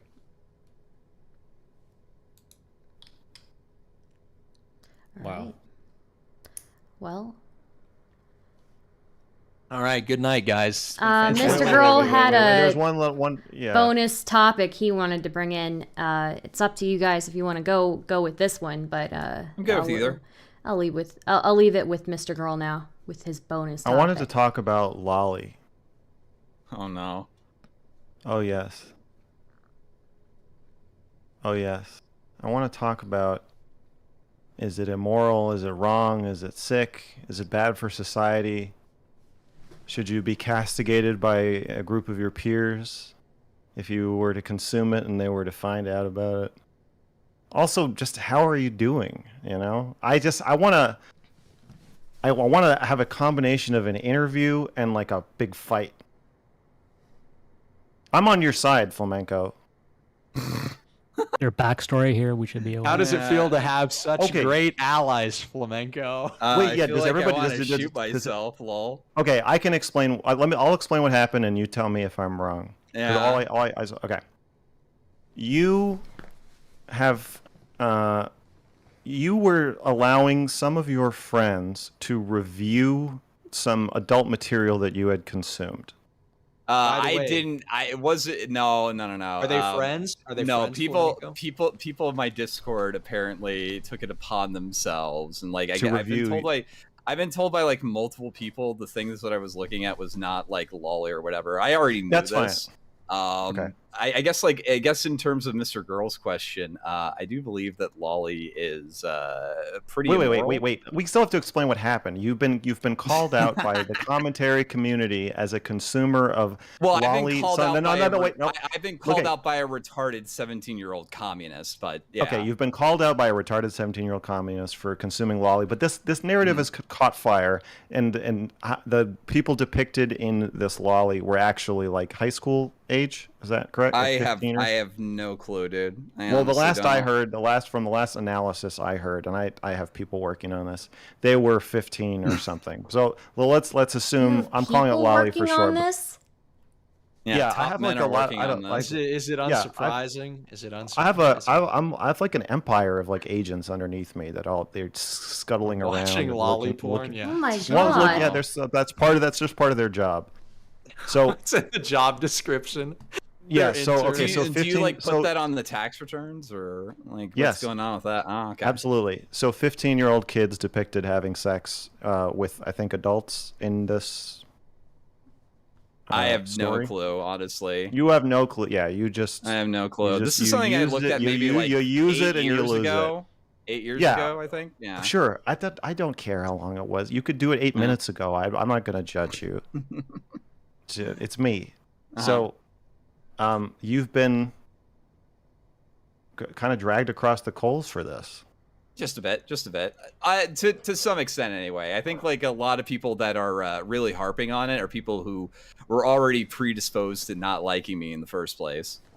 Okay. Well, how are you doing? I'm doing fine, honestly. You're taking it pretty well. I mean, He like is. honestly, at this point, from my experience on the internet, when it comes to these sorts of things, you can do one of two things. You can get like really, really defensive, and you can start like chimping out and start like yelling at everybody, whoever brings it up. That's bad. just going to lead to it like happening more. Or you can, just take your lumps, roll with the punches, laugh it off, and eventually people get bored. I think you did really well on that show on Kino Casino. Yeah. Despite all of the ragging they were doing on you, I think I came off good because Ethan Ralph like drunkenly came in and stumbled all over himself and gave me like the easiest W ever. Okay, Flamenco, here's a question. Do you yourself think there is any ethical issues with, let's say that my 15-year-old analysis is correct, are there any ethical issues with consuming illustrated material depicting 15-year-olds having sex with each other or adults? I think it can be indicative of some bad stuff. I think that I don't mean mental health. I'm saying, is it immoral? I understand. I see. So you're saying it could mean that you have some kind of thing. I think that. Do you think it's immoral? Do you think it's wrong? When it comes to like immorality, I think that the lack of like an actual victim kind of plays into like some part of it, but like overall, I think it kind of indicates some negative qualities that you might want to be like wary of, especially from an individual. Okay, but you don't think you think it is? And I fundamentally think that like the distribution of it should probably be disallowed. Okay, so you think it should be illegal, but you think consuming it is not immoral. The act of itself of consuming it, probably not. Okay, so I could just right after this stream, I could just go to town with some 15-year-old, illustrated depictions, and you don't think there might be something wrong with me, but there's nothing inherently wrong like with it from a moral standpoint. Yeah, like I generally, like in terms of morality, I just generally tend to think of like, okay, who's being hurt by this, and given the fact that there's nothing like there's no actual person. Like the reason why we like disallow the production of child pornography worldwide is because it's like literally impossible to produce it without hurting a child. Okay. I agree with you. Yeah, but but I still think that it should be like discouraged.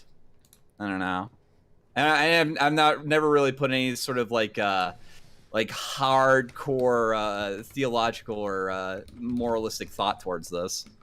Okay. Well, does anybody else want to weigh in? Well, who the fuck cares? I don't think you can turn yourself into a pedophile watching fucking Lolicon. If you want to watch Lolly and jerk off to shit, who the fuck cares? I don't care. Let people knock themselves out. Yeah, I don't think it's unethical to draw pictures of unethical things.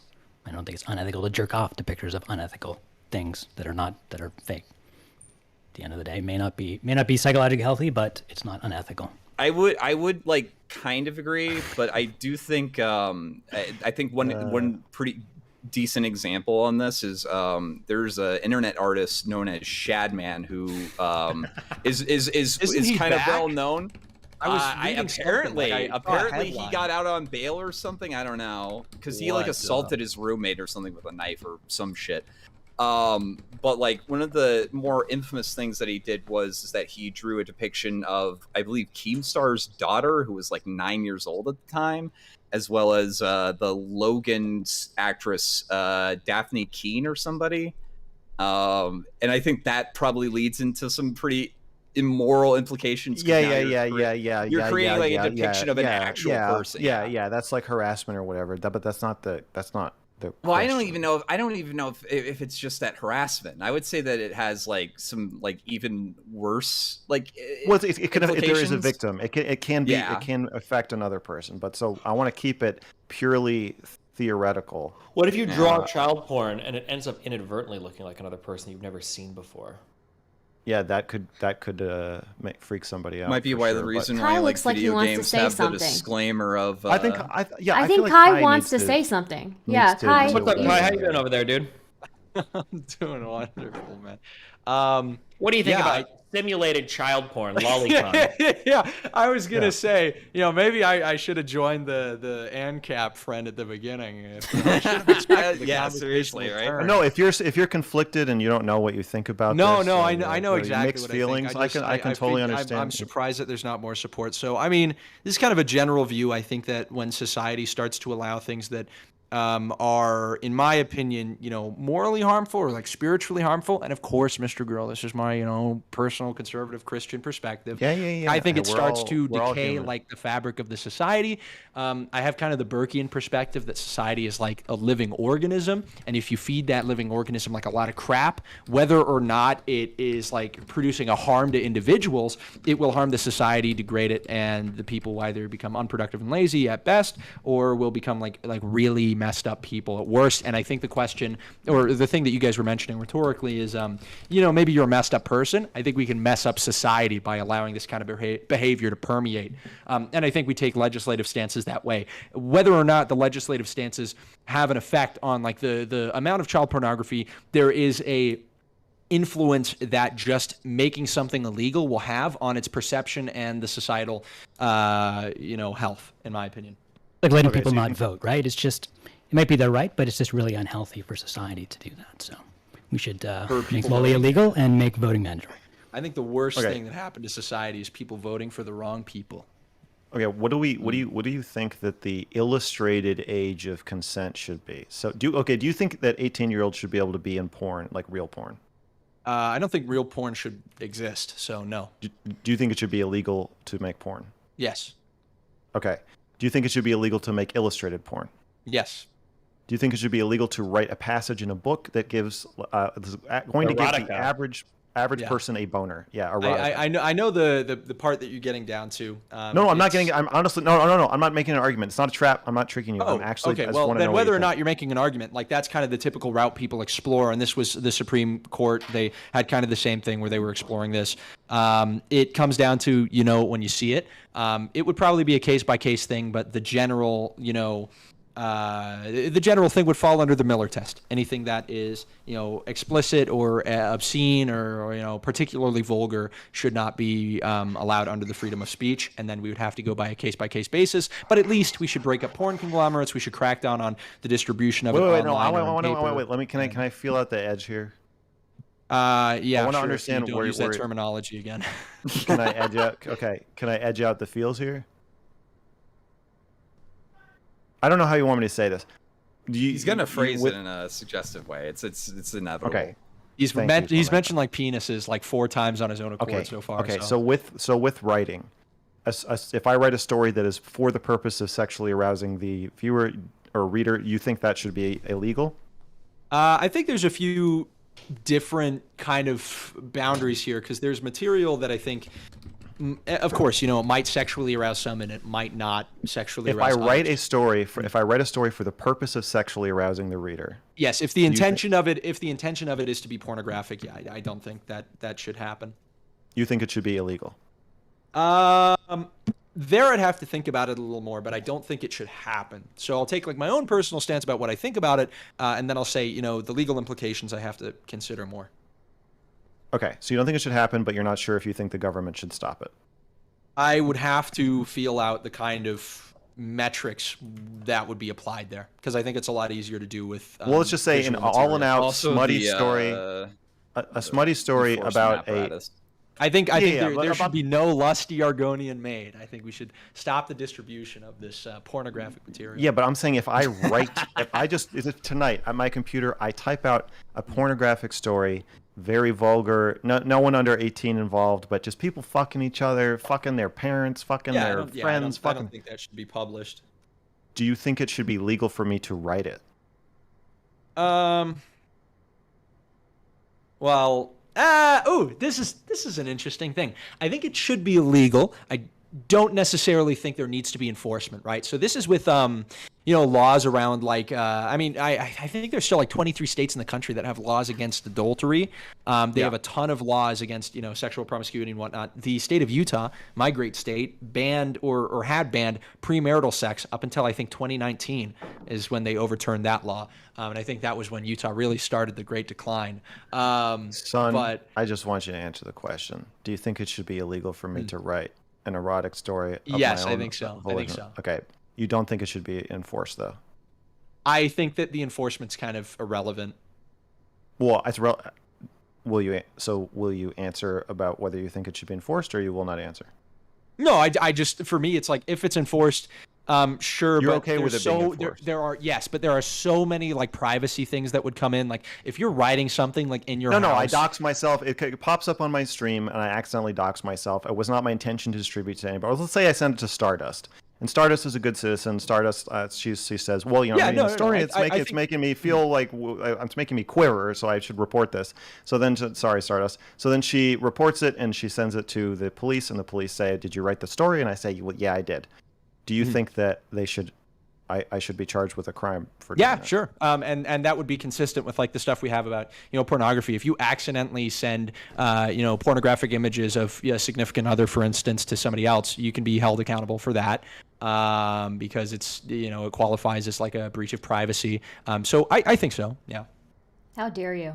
Okay. I know.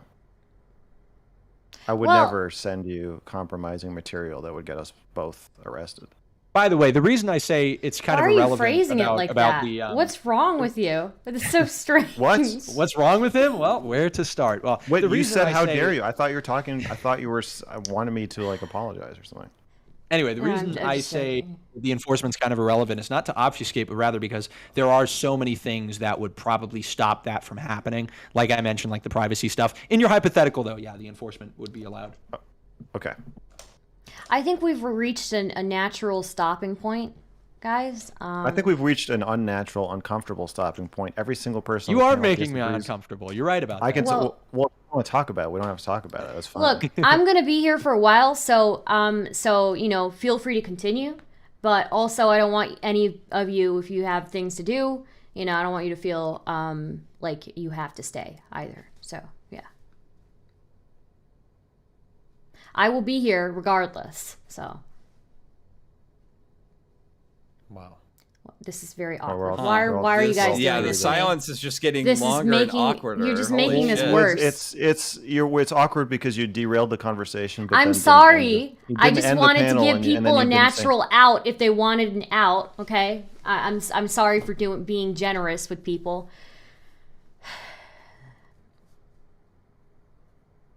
I'm not fucking really going anywhere. Again. I'm going Democratic. I asked silence the chat. is just so fucking heavy. We're solving at least one of the problems we've talked about tonight before this panel ends. How about time? Oh yeah, Which one do you think it's gonna Destiny. be? My chat wants me to talk to you about book smarts. Oh boy.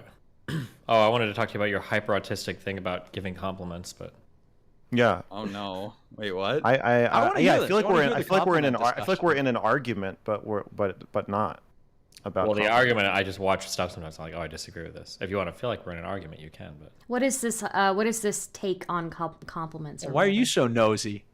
Well, no, don't I'm actually curious too. What it is like Tism. Okay, so issue the with two things. So compliments is. really quickly, Booksmart said that Destiny should be banned from Twitter because Twitter banned Destiny. That literally was his entire argument. He said that because Destiny's ban evading, he should be banned. So, but therefore, anybody who Twitter bans should be banned. And then he was unwilling to say that it's specific to anything Destiny has ever said or done. There's really not much to say about that other than it doesn't make any sense. I told Lauren Southern that I have never. I think that makes sense. Well, he's just. Well, then why are you talking about Destiny specifically if your only statement is, I think Twitter is good at banning people, and when they ban people, I agree with them. So because Destiny was banned, therefore I think he should be banned too, because I agree with Twitter anytime they ban somebody. It's like it's It's stupid. Like it's totally stupid, but it makes sense. Like he's just a snitch. Well, that's not. Yeah, but that's not really what he's saying. He's just saying that to avoid what he's really saying, which is that he thinks Destiny is toxic and should be banned from Twitter. Oh well, but he won't like own his position, so there's no point in. Oh yeah, then that's dumb. Yeah. Okay, I told Lawrence Southern that I've never complimented my girlfriend. And this is true. I've never complimented her physical appearance, and I don't think I've ever complimented her in any way, because I don't like being in the role of evaluating her. And I resent that, and it feels weird to me. I don't like the idea that it's an compliments feel slimy to me, because when you compliment somebody, you're enjoying it yourself. You're saying it to make yourself feel good to some extent, but you're pretending that really you're just trying to make them feel good. Does she And so compliment you? for those, I have sure a question, by the way. That's in a really minute. universal? Wait, he's answering my question first. He's answering my question first. I said in a minute. Okay. No, she has no learned worries, to sweetie. never compliment me, I'm sorry. What did you say? because I fucking hate it. She's learned. What did you say? She's learned to not. Oh, she has learned to never compliment me. Yeah. Okay. All right. I find I don't feel like I'm complimenting. When I compliment something, I don't feel like I'm getting something out of it. I always feel like, in fact, it's kind of the opposite. I have to push myself to compliment people because I don't know, it feels bad to me in some weird way. But I think Why? I should. I don't know. That's interesting question. But I don't feel like I'm. So when you compliment something, it feels like you're sort of like a construction worker, like catcalling a woman walking by, and that's always what it feels like. No. It doesn't feel like that. It's just that I know that's part of it. So I know that following the rush of like, oh, he said I have like I have nice breasts today or something or whatever, that you're by putting myself in the role of evaluator, when I don't say it, that means something. When I say it, it's like, why did he say it now? It means something. There's just too many other things going on that I feel like there's no reason. Like I can make my girlfriend feel good about her body without making objective statements about it. There's definitely a lot of bad reasons to compliment someone, but I still feel like, at the right time, for the right reason, compliments can be good. Like sometimes people just sometimes there's just something people need to know about themselves that's good, and they don't know it. Okay, and I don't think a compliment is an effective mechanism for making somebody know something about themselves. But I the don't problem is, think okay, it's hold on, a- wait, real quick. Yeah, because I want to hop in after Destiny. Yeah, you can. Okay, the problem is that statement is just wrong, right? What is an effective thing No. at making somebody? Well, yes, you don't get to say No. it, because what makes somebody feels good is going to be subjective in their mind. That's outside of the domain of what you can make statements on. So if it is the case that making a statement about somebody's body makes them feel good, it's not really on you to say, well, I don't think that actually makes you feel good. And if you want to try to do some weird, like, objective third-party observer for it, You could technically retroactively apply this logic to literally every single action, right? You could say, I don't need to compliment your body because I think that's unnecessary to make you, feel good. Oh, well, what do you like to do instead? Well, I like to touch your body to make you feel good. It's like, well, don't you just touch it then? Isn't that like a self-serving act? Like, couldn't I reductively or retroactively? So then at that point, you shouldn't do anything to anybody. We should all just sit in a box and die because everything My problem we do is isn't that it's self-serving. My problem isn't that it's self-serving. It's that our cultural narrative around compliments is that they're not self-serving. That you're paying someone a compliment, you're doing something for them to make them feel good. But I don't believe that that's true enough to actually do it. And I don't think compliments are an effective way to make somebody feel good about their body or their intelligence or whatever. You said yourself that in your stream, you said you don't like compliments. I don't like compliments, but I'm not autistic enough to project my own thing onto every other person. I've interacted with way too many women to know how stupid it would be for me to say that you shouldn't compliment people. It's like one of the most important, no, they do like compliments. People I don't like think so. Well, you're wrong. I'm not wrong. You are wrong. You are wrong. What? No, You're wrong. No. I think you're wrong. People generally like specific. Well, we don't compliments. listen to women on this stuff. Like People like right. compliments that make them feel good, advice. or because it can give Sorry. them some access to your mind that they might not otherwise have. Oh, cool, he complimented me. It means he thinks I look nice. That's cool. I'm glad that I know that. But it doesn't really mean that. It just means you said that. Like there's so many other Yeah, but why women? Maybe women just don't like it when you compliment. There's a them. Girl, maybe that's precondition. what it is. There's a precondition to you saying that. When you say that, you're communicating a specific mental state to a person. If I tell somebody I love you, they're not happy because I said the words I love you. They're happy because there's a necessary preconditioned state of mind that I have to even utter those words. Much the same as there would be for me to give a compliment to somebody. I must think they're beautiful if I'm saying I don't. There's also the aspect of. I just don't agree that there's a mental state that is a precondition for saying those words of you look pretty. Well, if somebody doesn't think you're you genuine, can say that. You could, but if somebody thinks you're not genuine, then they won't think it's a good compliment. But You- they're, Yeah, going if to you let- evaluate, they're going to evaluate whether you're genuine by cross-referencing what you're saying with the totality of your behavior. So if you treat your girlfriend like you think she's ugly, when you say she's pretty, it's not going to mean anything. If you treat your girlfriend like you think she's pretty and then you say she's pretty, it's also not going to mean anything. I just think it. I understand what you're saying, and I agree with you. I agree with you for how I process things, but you're dead wrong when it comes to other people. When people compliment me, my thought process is, I don't give a fuck. I don't need you to compliment me on an achievement. I achieved it. I know that it's good. I don't need you to tell me it's good. And when Melina says things like, oh, I think you're handsome. Obviously you think I look good. You're fucking dating me. Or we're married. If you thought I looked hideous, you wouldn't be fucking married to me. Obviously. But it goes beyond meaningless. It makes you angry. No, me, because I'm autistic. But not everybody else is autistic. You're not autistic, though. I am autistic. I don't think you are. I'm hyper autistic. I'm ultra autistic, okay? I make up words to describe how autistic I am. Yes. Are we only talking about I think that like there's- intimate relationships, or are we also Well, I talking think about it's like more casual I friendships? think in general relationships too, Both. like compliments can be like really good. I think like the main reason that I think compliments are generally good is a lot of our like self-image and our self-worth is sort of determined on like how other people see us or how we perceive other people see us. Okay, let me just be clear. Let me finish. So I think that like a simple affirmation that's like completely like independent from any other sort of thing being said at the moment of, hey, yeah, I actually think you are a nice person. Hey, I think you are actually pretty smart. I think you are like this. It kind of feeds into our own self-image and it can make us feel good. And I think that's like a decent like reason to do it. I don't agree that compliments are an effective tool for accomplishing that task. I don't think that is true. I think if you have if you have a friend who thinks you're smart and treats you like they think you're smart, that will be 99% of how that relationship makes you feel about your own intelligence, versus them saying, I really like talking to you. I think you're really smart. It just doesn't mean anything compared to the rest of the relationship. But what if you don't have the opportunity this. to treat to treat people like? Well, what if there are with different a friend or family? What you if may not there are spend enough different time with love them to like languages? convey that, right? What if Yeah, there's the love different love languages, but, languages? like, I hate to use anecdotal shit, but if that's what we're gonna do, that's what we're gonna do. I love Melina's body. I touch her boobs. I hug her every day. I see her. Blah blah blah blah blah. I do not think in terms of compliments. I don't. It's just, I never think that because I fucking hate them. But I will have it so that at the end of like a week, like Melina will complain and be like, hey, I don't know if you think I'm beautiful. Like, it feels like you've never say anything to me. It's like, what are you talking about? Like, I hug you, I grab you, I touch you like every fucking time I see you. And she's like, yeah, but I like to hear it sometimes.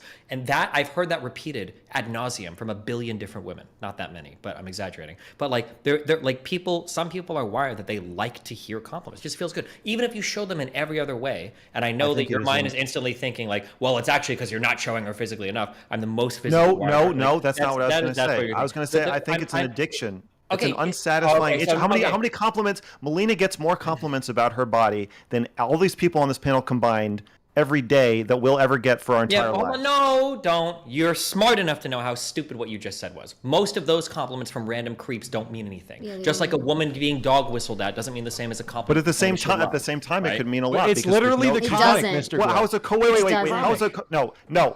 How is a coerced compliment from you, who has every inclination to say it when you don't mean it, in a way where you don't mean it? You're saying it through gritted teeth. Even if you believe that she has a nice body and you love her body, you're saying it because you're being coerced into saying it. How is that going to mean more than somebody genuine saying? It's the comic, dude. The attractive HR guy and then the unattractive HR guy. It's literally what it is. But like, it's not coerced.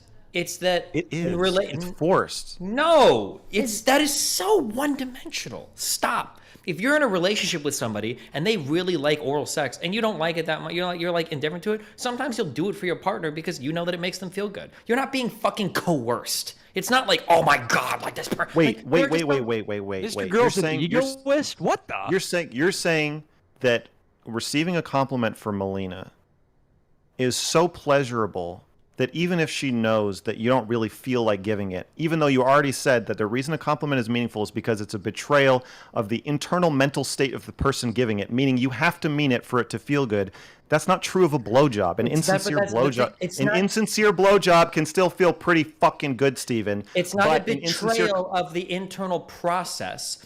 I'm saying a revelation of the internal thoughts of the person saying it. It has nothing to do with the revelation. Can you imagine you telling me like, hey, Max, tell me that I'm smart, and how you'd fucking feel after I said it because you asked me to? How does asking for a compliment not completely hollow out? Because it's hard to give the compliment doesn't mean it's not true, right? Do you do like programming? Can I talk about like computers? If I have like a big database, okay, and there's like 6 different APIs that you can connect to get information out of this database, okay? The person doesn't want you to give you information that's not in the database. They just want you to hook into a different API. They might like to connect with this one. They might like to connect with that one. They know that the information's in here. They just like the connection sometimes, right? They like that you give them hugs, that you show them other things, but they like to hear a compliment. Some people just like to hear compliments. That's it. They're not telling you to invent something fictitious inside the database. They just want to access it through a certain channel. That's what they want. Yep. But it's not that you like her body that's fictitious. It's that you are deciding to say it. She's telling you to say it. Okay. So how is that meaningful if she's telling you when to say it?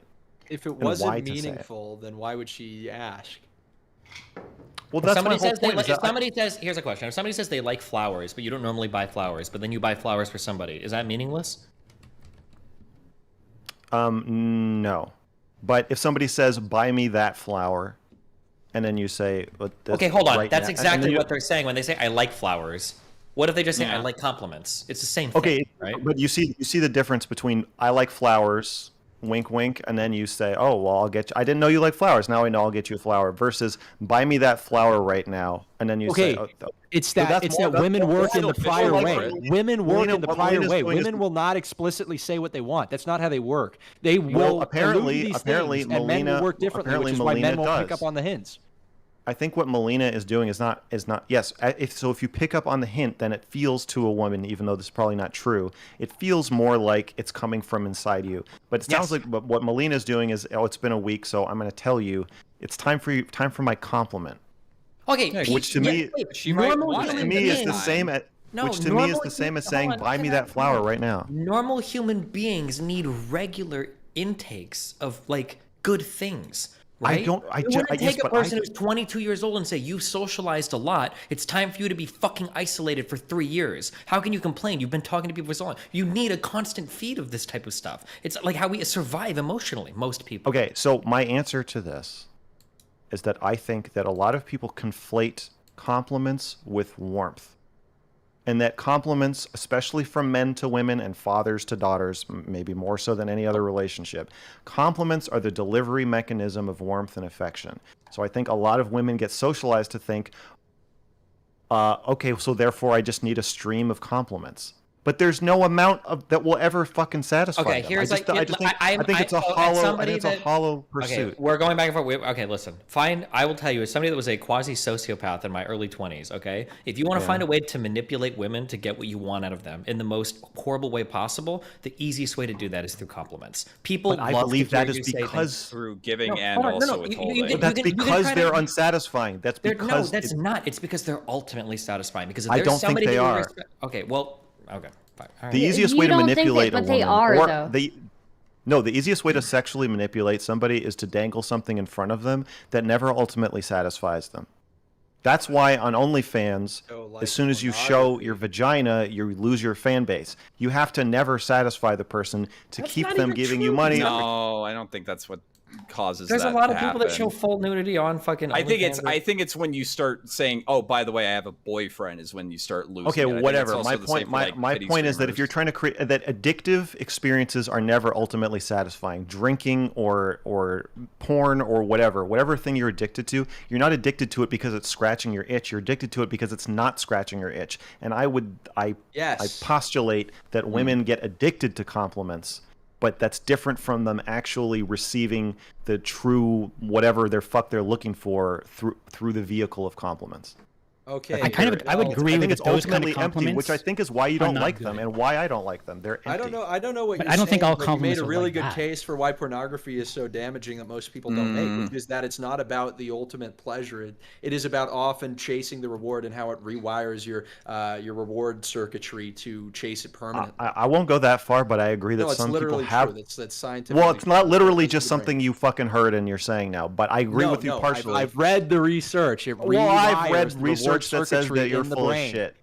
Okay, what's the research? You want to go toe-to-toe on the research about how it no, I rewires? I'm pretty don't sure you have agree- to be careful when it comes to rewiring brains because I'm pretty sure literally anything rewires the brain. That like by the process of us engaging in activity at like video games where we will rewire the brain. Playing too much sports probably rewires the brain. Like any behavior that you're going to engage in repeatedly. my point. The The way difference, I though, see is it, that there's a supernatural stimuli. Sorry, I'm fumbling over my words. Where you are literally biologically driven to sex. So if you make the thing you're chasing something that you have a biological drive to achieve, that becomes dangerous. Which is why people will gorge themselves on food, and the only limiting factor is the size of their stomach.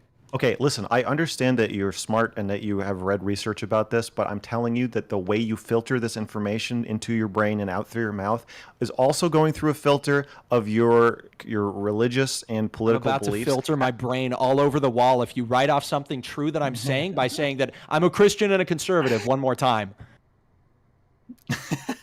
You're filtering everything you're saying because you're a Christian, you're a conservative. Let me But find I'm it. also filtering what I'm saying through my perspective. So what I'm trying to say is I agree with the facts of what you're saying, but my perspective is different from yours. My perspective is that you can form a relationship with pornography that is much like what you're describing. I don't think everyone's relationship with pornography is like this, but you can form a relationship where it is an endless addiction that never actually satisfies you. And I think that's how a lot of women are with That's how, like, compliments. And I all don't think the addiction is. answer, I don't think Your the solution ideology to that is based on the exceptions rather than the rule. I have a You're question. like saying, well, not everybody's going to have a harmful relationship with heroin. It's like, yeah, but most do because most people. I don't think most people have a harmful relationship I have with a question pornography. for I think Mr. most Girl. people just jerk off and then do. I think go most about their people day. have problems perceiving it. That's called the personally perceived pornography, or perceived. I don't know. There's like 4 P's or something, but I think it's the problem is that people are told you can't be addicted to pornography. So no kidding, people aren't going to say they're addicted to pornography. That's fair. Their I agree. That is a valid perspective. I just don't agree with you. All right, Yeah, Mr. because I'm a Girl, Christian and a conservative. you can't have a healthy relationship with compliments. You don't Right. you don't compliment Yes. you don't compliment your girlfriend because you think that No. it's giving her something that is not eventually going to satisfy her. Do you tell your girlfriend that you love her? Yes. Do you let her tell you that she loves you? Yeah. How disgustingly performative. Do you think I've that never told her to tell me she loves wait a me, and minute. Wait a minute, let me finish, okay? Okay. Do you think that at some point, because you still need to keep hearing "I love you" from her, right? To reaffirm that she loves you. Probably not, but I don't know. I would think about that one. I don't buy that. I would think about that one. Okay, so your girlfriend stops I'll say telling that you that I she didn't tell loves you for like my a year. ex. My ex and I didn't say we loved each other for the first like 2 years, and then eventually she was like, "Can we please start saying I love you?" And I was like, "Sure." Okay, Because but there's I kind of don't- a commitment. Once it's been said, it okay, changes. shut right? up. Okay, No, I'm we talking said to it, him. and I was like, You're the we said it, and moderator. I was like, I am the said I don't wanna moderator, say- but I want to say something. Okay, so Well, so, you're doubting my answer. Destiny, My answer can is you no. put I her don't in need. line again. Come on. I don't need her to tell Stardust me she gotta loves assert me. dominance. Okay. So again, I would maybe like look at how you see compliments and maybe think about what is the difference between how you view compliments and how I could potentially see somebody saying I love you, right? The statement "I love you" is a statement about yourself. It is a statement about your own internal state. You are not evaluating somebody else's body when you say "I love you." You're not saying you're a lovable person. You're not saying you're a good girlfriend. You're not saying you're cool. You're saying this is how I feel. They're just different. I think it doesn't. has, It doesn't. I It think doesn't it has an introduce. aspect towards like self-viewing of something. It's the fact that the person that you are listening to saying that they love you is also an important factor. Very, very, very satisfying, right? Yeah, But or, it doesn't. like, It doesn't freak out introduce an thing aspect. if There's no it's, like, something that praise. you It's not. weren't, like, It's not. aware But of there or ready is for there's at an this there's point in your affirmation relationship. there. There's affirmation there. That I'm not saying a there lot isn't of affirmation, women. but there's no praise. I think Right. women get addicted to praise. Okay, a lot of They women want a still man. They want to need. hear a nice low voice telling them you're a very. A lot pretty of women girl." will Almost still be everybody very. loves Instagram. It's called Instagram. A lot of women. I don't think they. Shut up. Okay, a lot of women will still need their partner to continue to say I love you to them, whether that's like once a week or like every day, something like that, because they still need that reassurance that their partner still loves them. Would I you think not a lot say of women are emotionally crippled and require men telling them good things about themselves in order to function. But that doesn't mean that they actually like it or that it's good for them or that I want to participate in it. Okay, so I'm like, we got to put these bitches on detox. Stop complimenting Melina. Just don't do it. Just say no. so say you're- are you gonna start? say Are you you're gonna on- stop telling your girlfriend you're that in you love rehab. her? No, because I don't think there's anything underhanded or duplicitous. She might be addicted to about- it. I mean, yeah, maybe I should. But and like, it doesn't make me feel gross. I don't feel gross about the custom of people telling each other they love each other. I do feel gross about the custom of compliments because it makes me feel like I'm like her dad or her teacher or her boss or something. I'm like, good job. You did so good. And like a lot of women want you to be their dad or teacher, their boss. And I'm like, I don't fucking want to, because ultimately Wait, do you also. not compliment her just on her looks or like at all? Like if I don't she, compliment if her she about like made anything. like a specifically How like do you- good like piece of art or something. I don't know what the fuck your girlfriend does. No, she makes art. She's an artist. That's very good. When she draws something or she cooks something, when she shows it to me, I say, trial and error. Oh. How do you the initiate thing any- is for It's Max, fucking I brutal. agree with how you feel 100% because I feel the Right. same way. If my You partner don't never agree with the told me- projection. No, yeah, if they tell me they never love me for the rest of my life, I wouldn't give a fuck. I would assume you love me. You're still fucking with me, right? If you didn't love me, you fucking leave. That's how I view things. But I also understand that is a hyper autistic and unique way to view the world. But you seem to be projecting that personal view onto everybody else. I don't think that's Yeah, how maybe. most people. Yeah, but I don't. But I mean, isn't your worst nightmare being told by somebody that they love you when they don't? No, actually, I never, ever, ever care about what people say to me. I ignore what people say to me. I don't care if you tell me you love me. I look at your actions. That's the only thing I go by. Especially living in the streamer world, people tell me all sorts of stupid shit that I don't give a fuck about. I just see how your actions are. If you say other things, Everybody? that's nice, but You don't care what anybody says to you? no, fuck no. If I did, I would 'Cause look, have killed myself Like, a long time when ago. I get a compliment from my mom, I don't care because my mom is like genetically obligated to like compliment me no matter how much of a loser I am. She's I've complimenting received- herself when she compliments Oh you. my god. Whatever, fine. But It's true. I've She's received very compliments from other people in my life that, I think about it and I'm like, damn, there's no reason. I can't think of any reason they would have said that unless they actually meant it. and that actually changed my self-image. It doesn't happen often, but if people who don't just sort of dish out compliments all the time and don't do it in a self-serving way and don't overdo it, people like that can occasionally say something, and when they do compliment it actually means something. You don't think that's even possible? I think Or you it's just not consider that a possible. compliment? No, I think it's possible that someone can compliment you in a way that means something to you and changes your image of yourself. But I also think that there's probably another delivery mechanism for that sentiment that could also accomplish the same thing. What if there isn't? Some of us are not so Give me great an at example. expressing Give me an example. expressing ourselves in those more subtle ways. So why not just say it, right? Yeah, it could be that I'm looking for a level of intimacy and subtlety that would not work for everybody. That's true.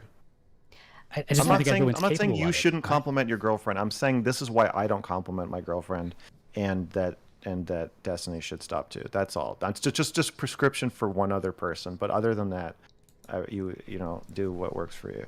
Somebody I can in imagine the that chat, Mr. Girl is great at always letting people know what you think of them through means other than compliments, but for the rest of us, it's not always so Can you easy. give me an right? example? A little, I think I could little understand what inhibited, Mr. Girl you know? is saying if it's retained to the realm of hollow compliments, things that you don't actually mean.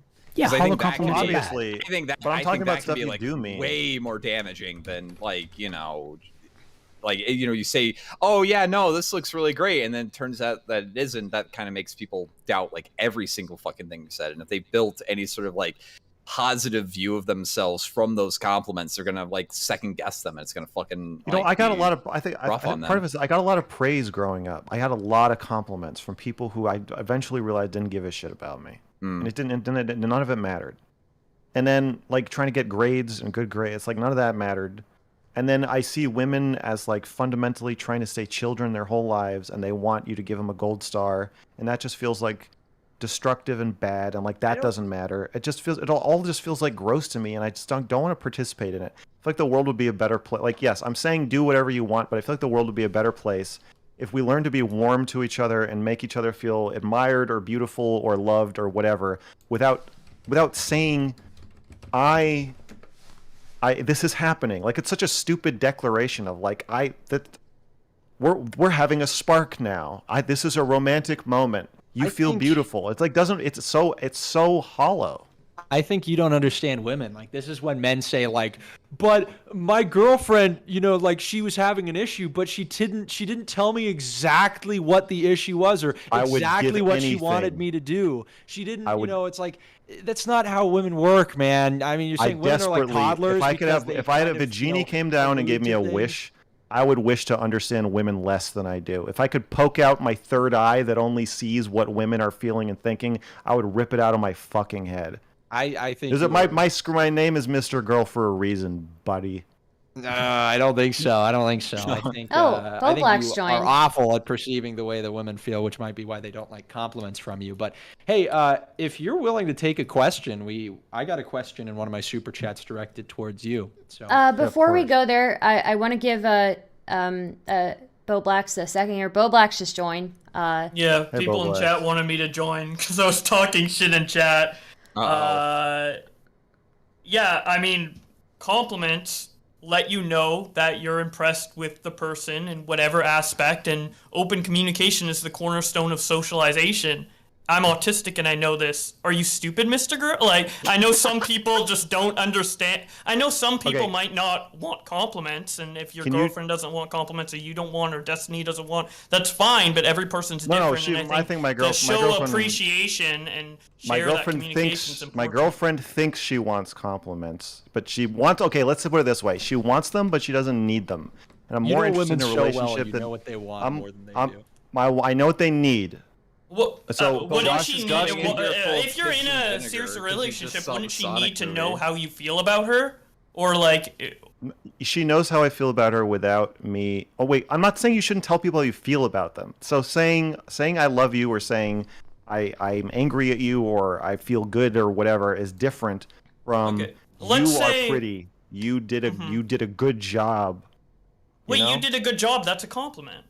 Yes. Yeah, I'm saying that's different. That's an evaluation. I'm saying I don't make evaluations of my girlfriend. I do talk about my feelings all the time, though.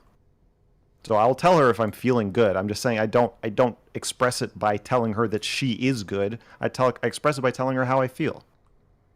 Well, if she does a good job on something that she's like working hard on, and you say "good job," like that's an important feedback to have, especially from if she is working for me, and yeah, if she's working for me, which sometimes she does, and I'm paying her, then I do evaluate her work. Or maybe she does work for someone else. You know, no, you did a really good job. No, if she does work for somebody else, then I say, "What do you think? How do you feel about it?" It doesn't matter what I think. Do they like it, or do you like it, or whatever? I'll support you, but I'm not here to evaluate what you did. If you give feedback on her work and it's positive, that's a compliment. I avoid doing that. I don't give feedback on her work. If you genuinely think the work she did is good for someone else and you don't give that feedback, I don't think that's good. I think open communication. I know. I just say I'll fucking tell her to send it to you. I'm like ask anybody else what they think about this, because I don't want to be involved. I don't want to be in this role. I will tell you I love you. I will tell you that if you like it, then that's great. I will listen to you complain about it and talk about your feelings about it. What if your intelligent feedback is important to her? Not just to make her feel good, but to like give her feedback on if she genuinely did a good job or not. She can't. She usually just can't have it. Oh, you're not willing to give that to her? No, even because if she did a good job? It's so tainted by the fact that I'm her boyfriend. It's obviously more important to her that it's me saying it than it is that like some smart. But what if she wants your feedback because of your intelligence, not because of strictly the relationship? I mean, I assume she thinks you're smart. So that are the reason she's with you, right? I will say that is a situation where if it feels like a colleague talking to a colleague, I will very carefully.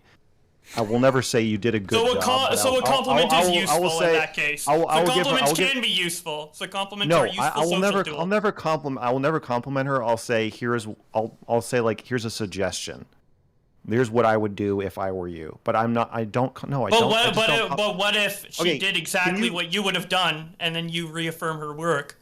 Can you explain to the ladies and gentlemen of the jury what being autistic means in terms of things being said explicitly or things being communicated very subtly through nonverbal cues? Being autistic is basically that you have to learn social skills kind of manually, like through trial and error, rather than learn it naturally. So, for example, like, you know, you would learn how to become a plumber by going to plumbing school. That you have to learn how to be social in a very manual way if you're autistic, typically. Okay, so I think for an autistic person, compliments make more sense. What do you mean? I think it makes sense to use compliments as the sort of blunt tool that they are if you're autistic. I guess what I'm saying is I don't think the same communication style that I'm advocating for or demanding of my girlfriend will necessarily work for neurotypical people can read other people's minds, essentially, and they don't need to verbally be reaffirmed. I think he's saying that there's a little bit less utility with it as opposed to a person who's autistic, where like having it flat out said, yes, I believe that this is this with you, and like as a compliment. I think that like it can be a little bit different. It could be a little different, but I still think... I don't really require compliments, though. I'm self-confident enough to...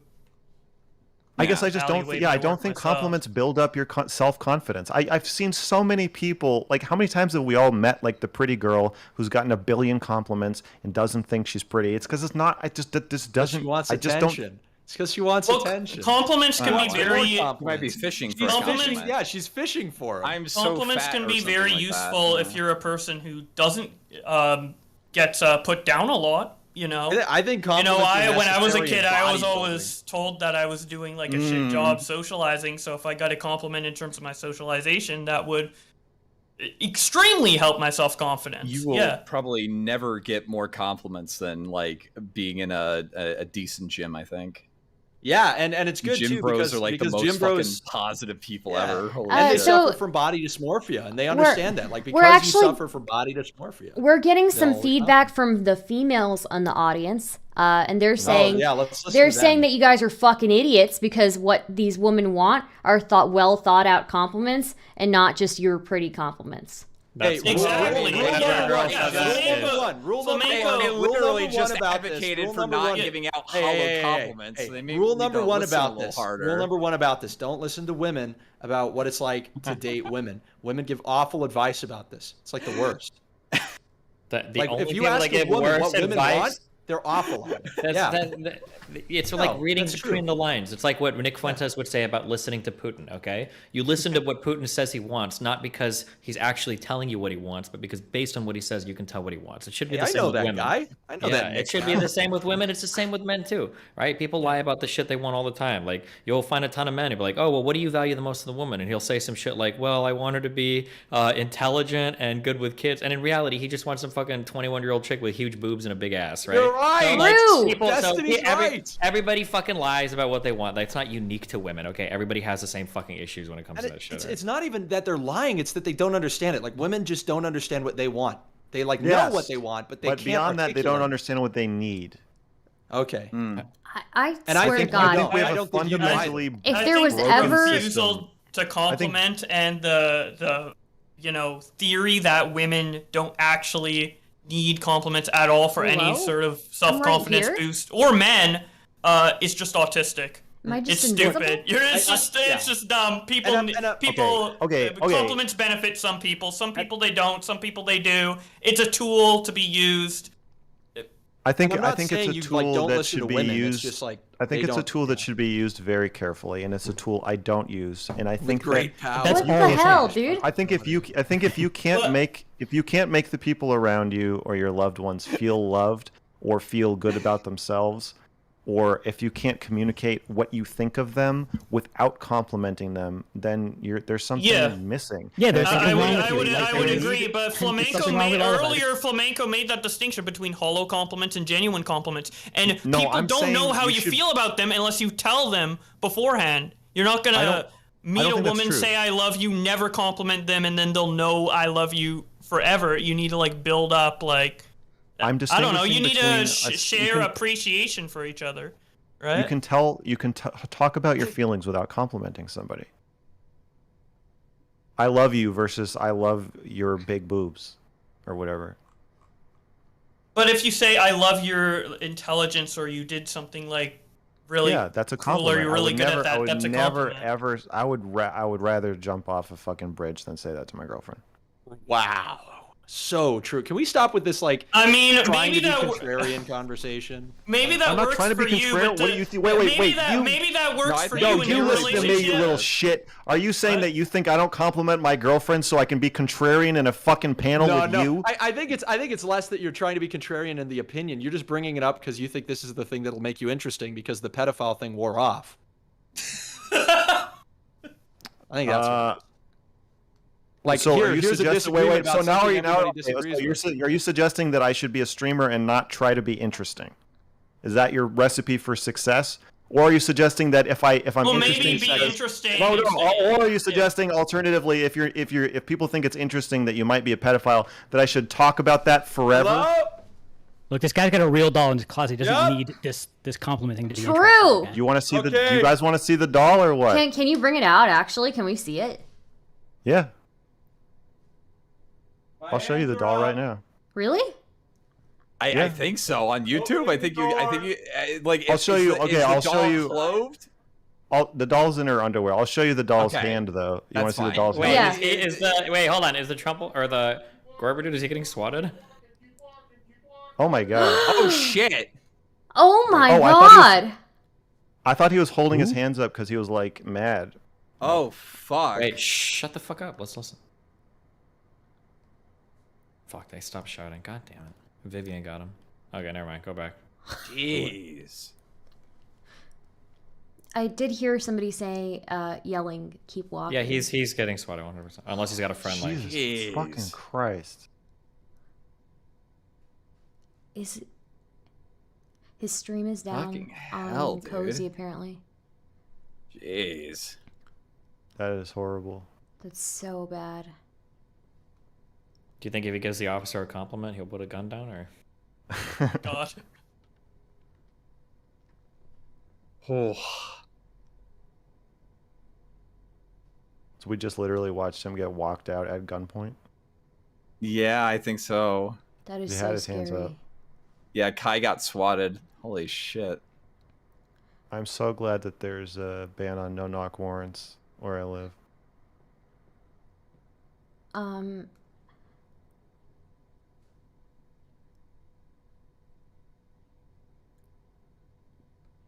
It's your panel, StarDust. You have to figure out what to do now. I don't know. Well, What- not talking isn't going to make the cops go away, so what are we talking Yeah. about? Where are we at, guys?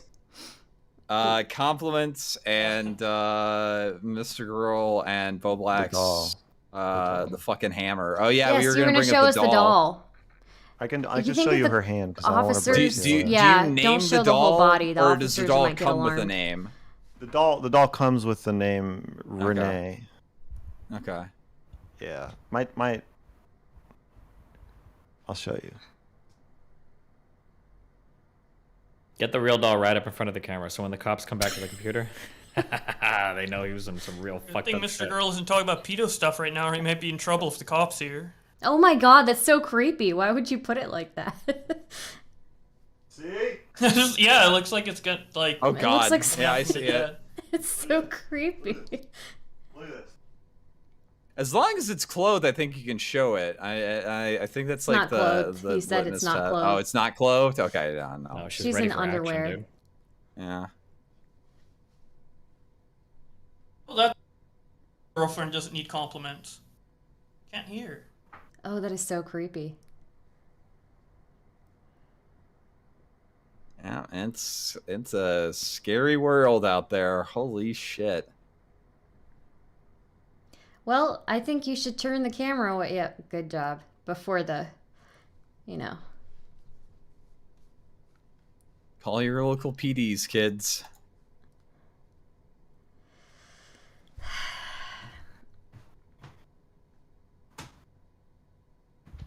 Can we keep her?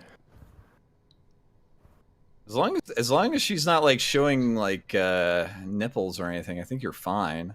It was very creepy. I'm worried that a giant sex toy might break TOS. I think for streaming, there's like different TOS than for video. There's some Feels really like weird they're- people on YouTube, dude. I think you might be good. There are I know people that like on Quitter YouTube. Reviews got away with having a sex doll in a video, and he's like a pretty Nice. big YouTuber, so I think you'll be fine. Okay. There's this YouTuber who like dresses up in like the inflatable things. The what? The inflatable, the beach thing. It's like his thing. He gets off to it. It's really Like an weird. inner tube? I don't know. Like, yeah, one of those or something. No, I don't think swatted can be viewed as a Drama compliment, alert is in the chat and says being swatted is not an excuse to run away from a debate. So true. I don't know about that one. I think it's like the only excuse. It's like, yeah, police got called and the SWAT team entered my house. You stay there and argue or you lose. glad they Officer, didn't- okay, I am arguing with facts, logic, and reason here. Okay, we need to. I'm not need to emotional. Take a even- ticket there. Okay, gotta take a ticket there. Hey, police officer, I'm arguing the age of consent with Mr. Girl.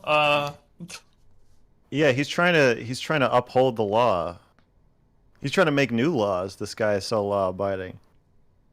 Did you hear him, Josh? Did you hear him say that if you write a erotic story, that you should be charged with a crime? That's a bit far. I think so too. Hmm. Although Okay. I also think your opinions on that are a bit far. What would you do if your know. girlfriend's view of like verbal and nonverbal communication differed significantly? Like, do you think she wants compliments or? I think she wanted them at first. I think I've taught her the righteous ways. Oh, well, this is similar to me. I told you about this before, that she wanted me to call her my partner and use like non-binary language for her. and use a androgynous nickname for her. And I also refuse. That was another situation where I was like, I know this is what you want, but I don't think it's what you need. I don't think this is like good for you, and I don't want to. Gotcha. Are there any of these like arguments that you've had with her that you've lost or you've had to concede ground on? About communication? Or just any of these sorts of things? Like you gave two examples. One of the compliments and one of the like, you know, she androgynous stuff. No gender argument with her that I've lost. Okay. Because the way I was like, listen, I'll say whatever I want. You say whatever you want. You want to call me a girl or call me your girlfriend or call me your grandma. You can say whatever you want. But I'm not gonna. You can't control how I talk about you. But she did. She said we shouldn't say we hate each other. And that's used reasonable. Yeah, we used to say I hate you when we get really mad at each other. When to me, I was like, in that moment, I do hate you. I do kind of hate her. And so I'm like, I want to talk about that. It's a feeling I have. I should be allowed to express it. And she was like, I think it's too destructive. And did you, I agreed with that. Did you, when you were like going through all this, did you like kind of explain, by the way, I'm not like trying to be like cold emotionally. I don't believe in like giving out compliments like this. I don't think I might come off as cold emotionally, like on stream maybe, but I don't think she's ever thought I was cold. I think it's been pretty clear since the start of our relationship that like she's the cold one, if one of us is cold, not me. So like I don't think I've like struggled to be warm with her. So I feel like I've been able to make up for it. Should I disconnect Kai from the call? Yeah, probably. He can reconnect to it later if he gets back in. Right. Might be missing some good entertainment. I'm worried about him. I'm glad they didn't shoot him. Yeah. I hope that stays the same throughout the rest of the night. Holy shit. I'm gonna disconnect him then if nobody. Yeah, disconnect him. Okay. I feel like if you survive the first 10 seconds with the cops, then you're probably okay in this kind of situation. They usually try to de-escalate the threat with like immediately cuffing you. So at that point, you're probably in good shape. Jesus, they're probably searching his house for whatever the fuck the person said was happening there. Yeah. They get like really fucking just nasty with their creativity, I've heard too. My chat says that Kai has been swatted multiple times before and that he will be okay. It blows my mind that someone gets swatted multiple times and the police don't do something to try to avoid that, right? Yeah, you think there would be like a note, not like a kidnapper. It's not like they can just completely ignore calls, but like do some sort of check. Like be a little bit careful if they know there's a guy who people are constantly swatting, right? Yeah. Yes. Like when are the police going to catch up and deal with this, right? After more and more people die, probably. I feel like most police don't even know what swatting is. It's probably going to have to be something on the federal level, and it's probably only going to come when like a good amount of people die. I mean, some people have already died. Yeah, I know. I mean, it's got to be like there's going to be more. Like it takes, one death. It takes more, I think, before lawmakers can be asked to like inform themselves. What the fuck is a live stream? Why are people swatting people? I don't get this. Yeah. Like when is the Destiny? I think what you're getting at is similar to the gender pronouns thing of like. So let's say that my girlfriend and I have a true impasse. I can't bring her around to my side. A true impasse where she needs to be complimented and I need to not compliment her. And the same thing with gender. So like you want me to say your pronouns and I for some reason need to not say your pronouns. I feel like that win should go to the person who's the speaker and just say like you can't make me say that. I guess that's how I perceive that. Gotcha. I don't think you should be forced to compliment. Like, I don't think it's fair to demand that your partner compliment you. But one of you is going to have to cede, like, ground. But if you have a genuine like good thought about the person, like that you see something that didn't, you're like, wow, good job or whatever, or you haven't or something like that, and you withhold that information, like why would you withhold that information? Because I don't want to be I don't want to be her parent. I don't want to feel like I'm in the role of her evaluator. I really don't like it. Okay, listen. I'm with you in that if my partner was I love you guys. asking for compliments, I wouldn't give them. I would not. I'm sorry. I would not respond to like Oh. mandatory. I think Sorry, I'm that's not what like were- asking what were- for them, but if you Everybody, Mom. shut up! I love you. It's been fun. Stay safe. Thanks be for careful, okay? coming. Have a good one. Bye. I love you guys. Night. Good night.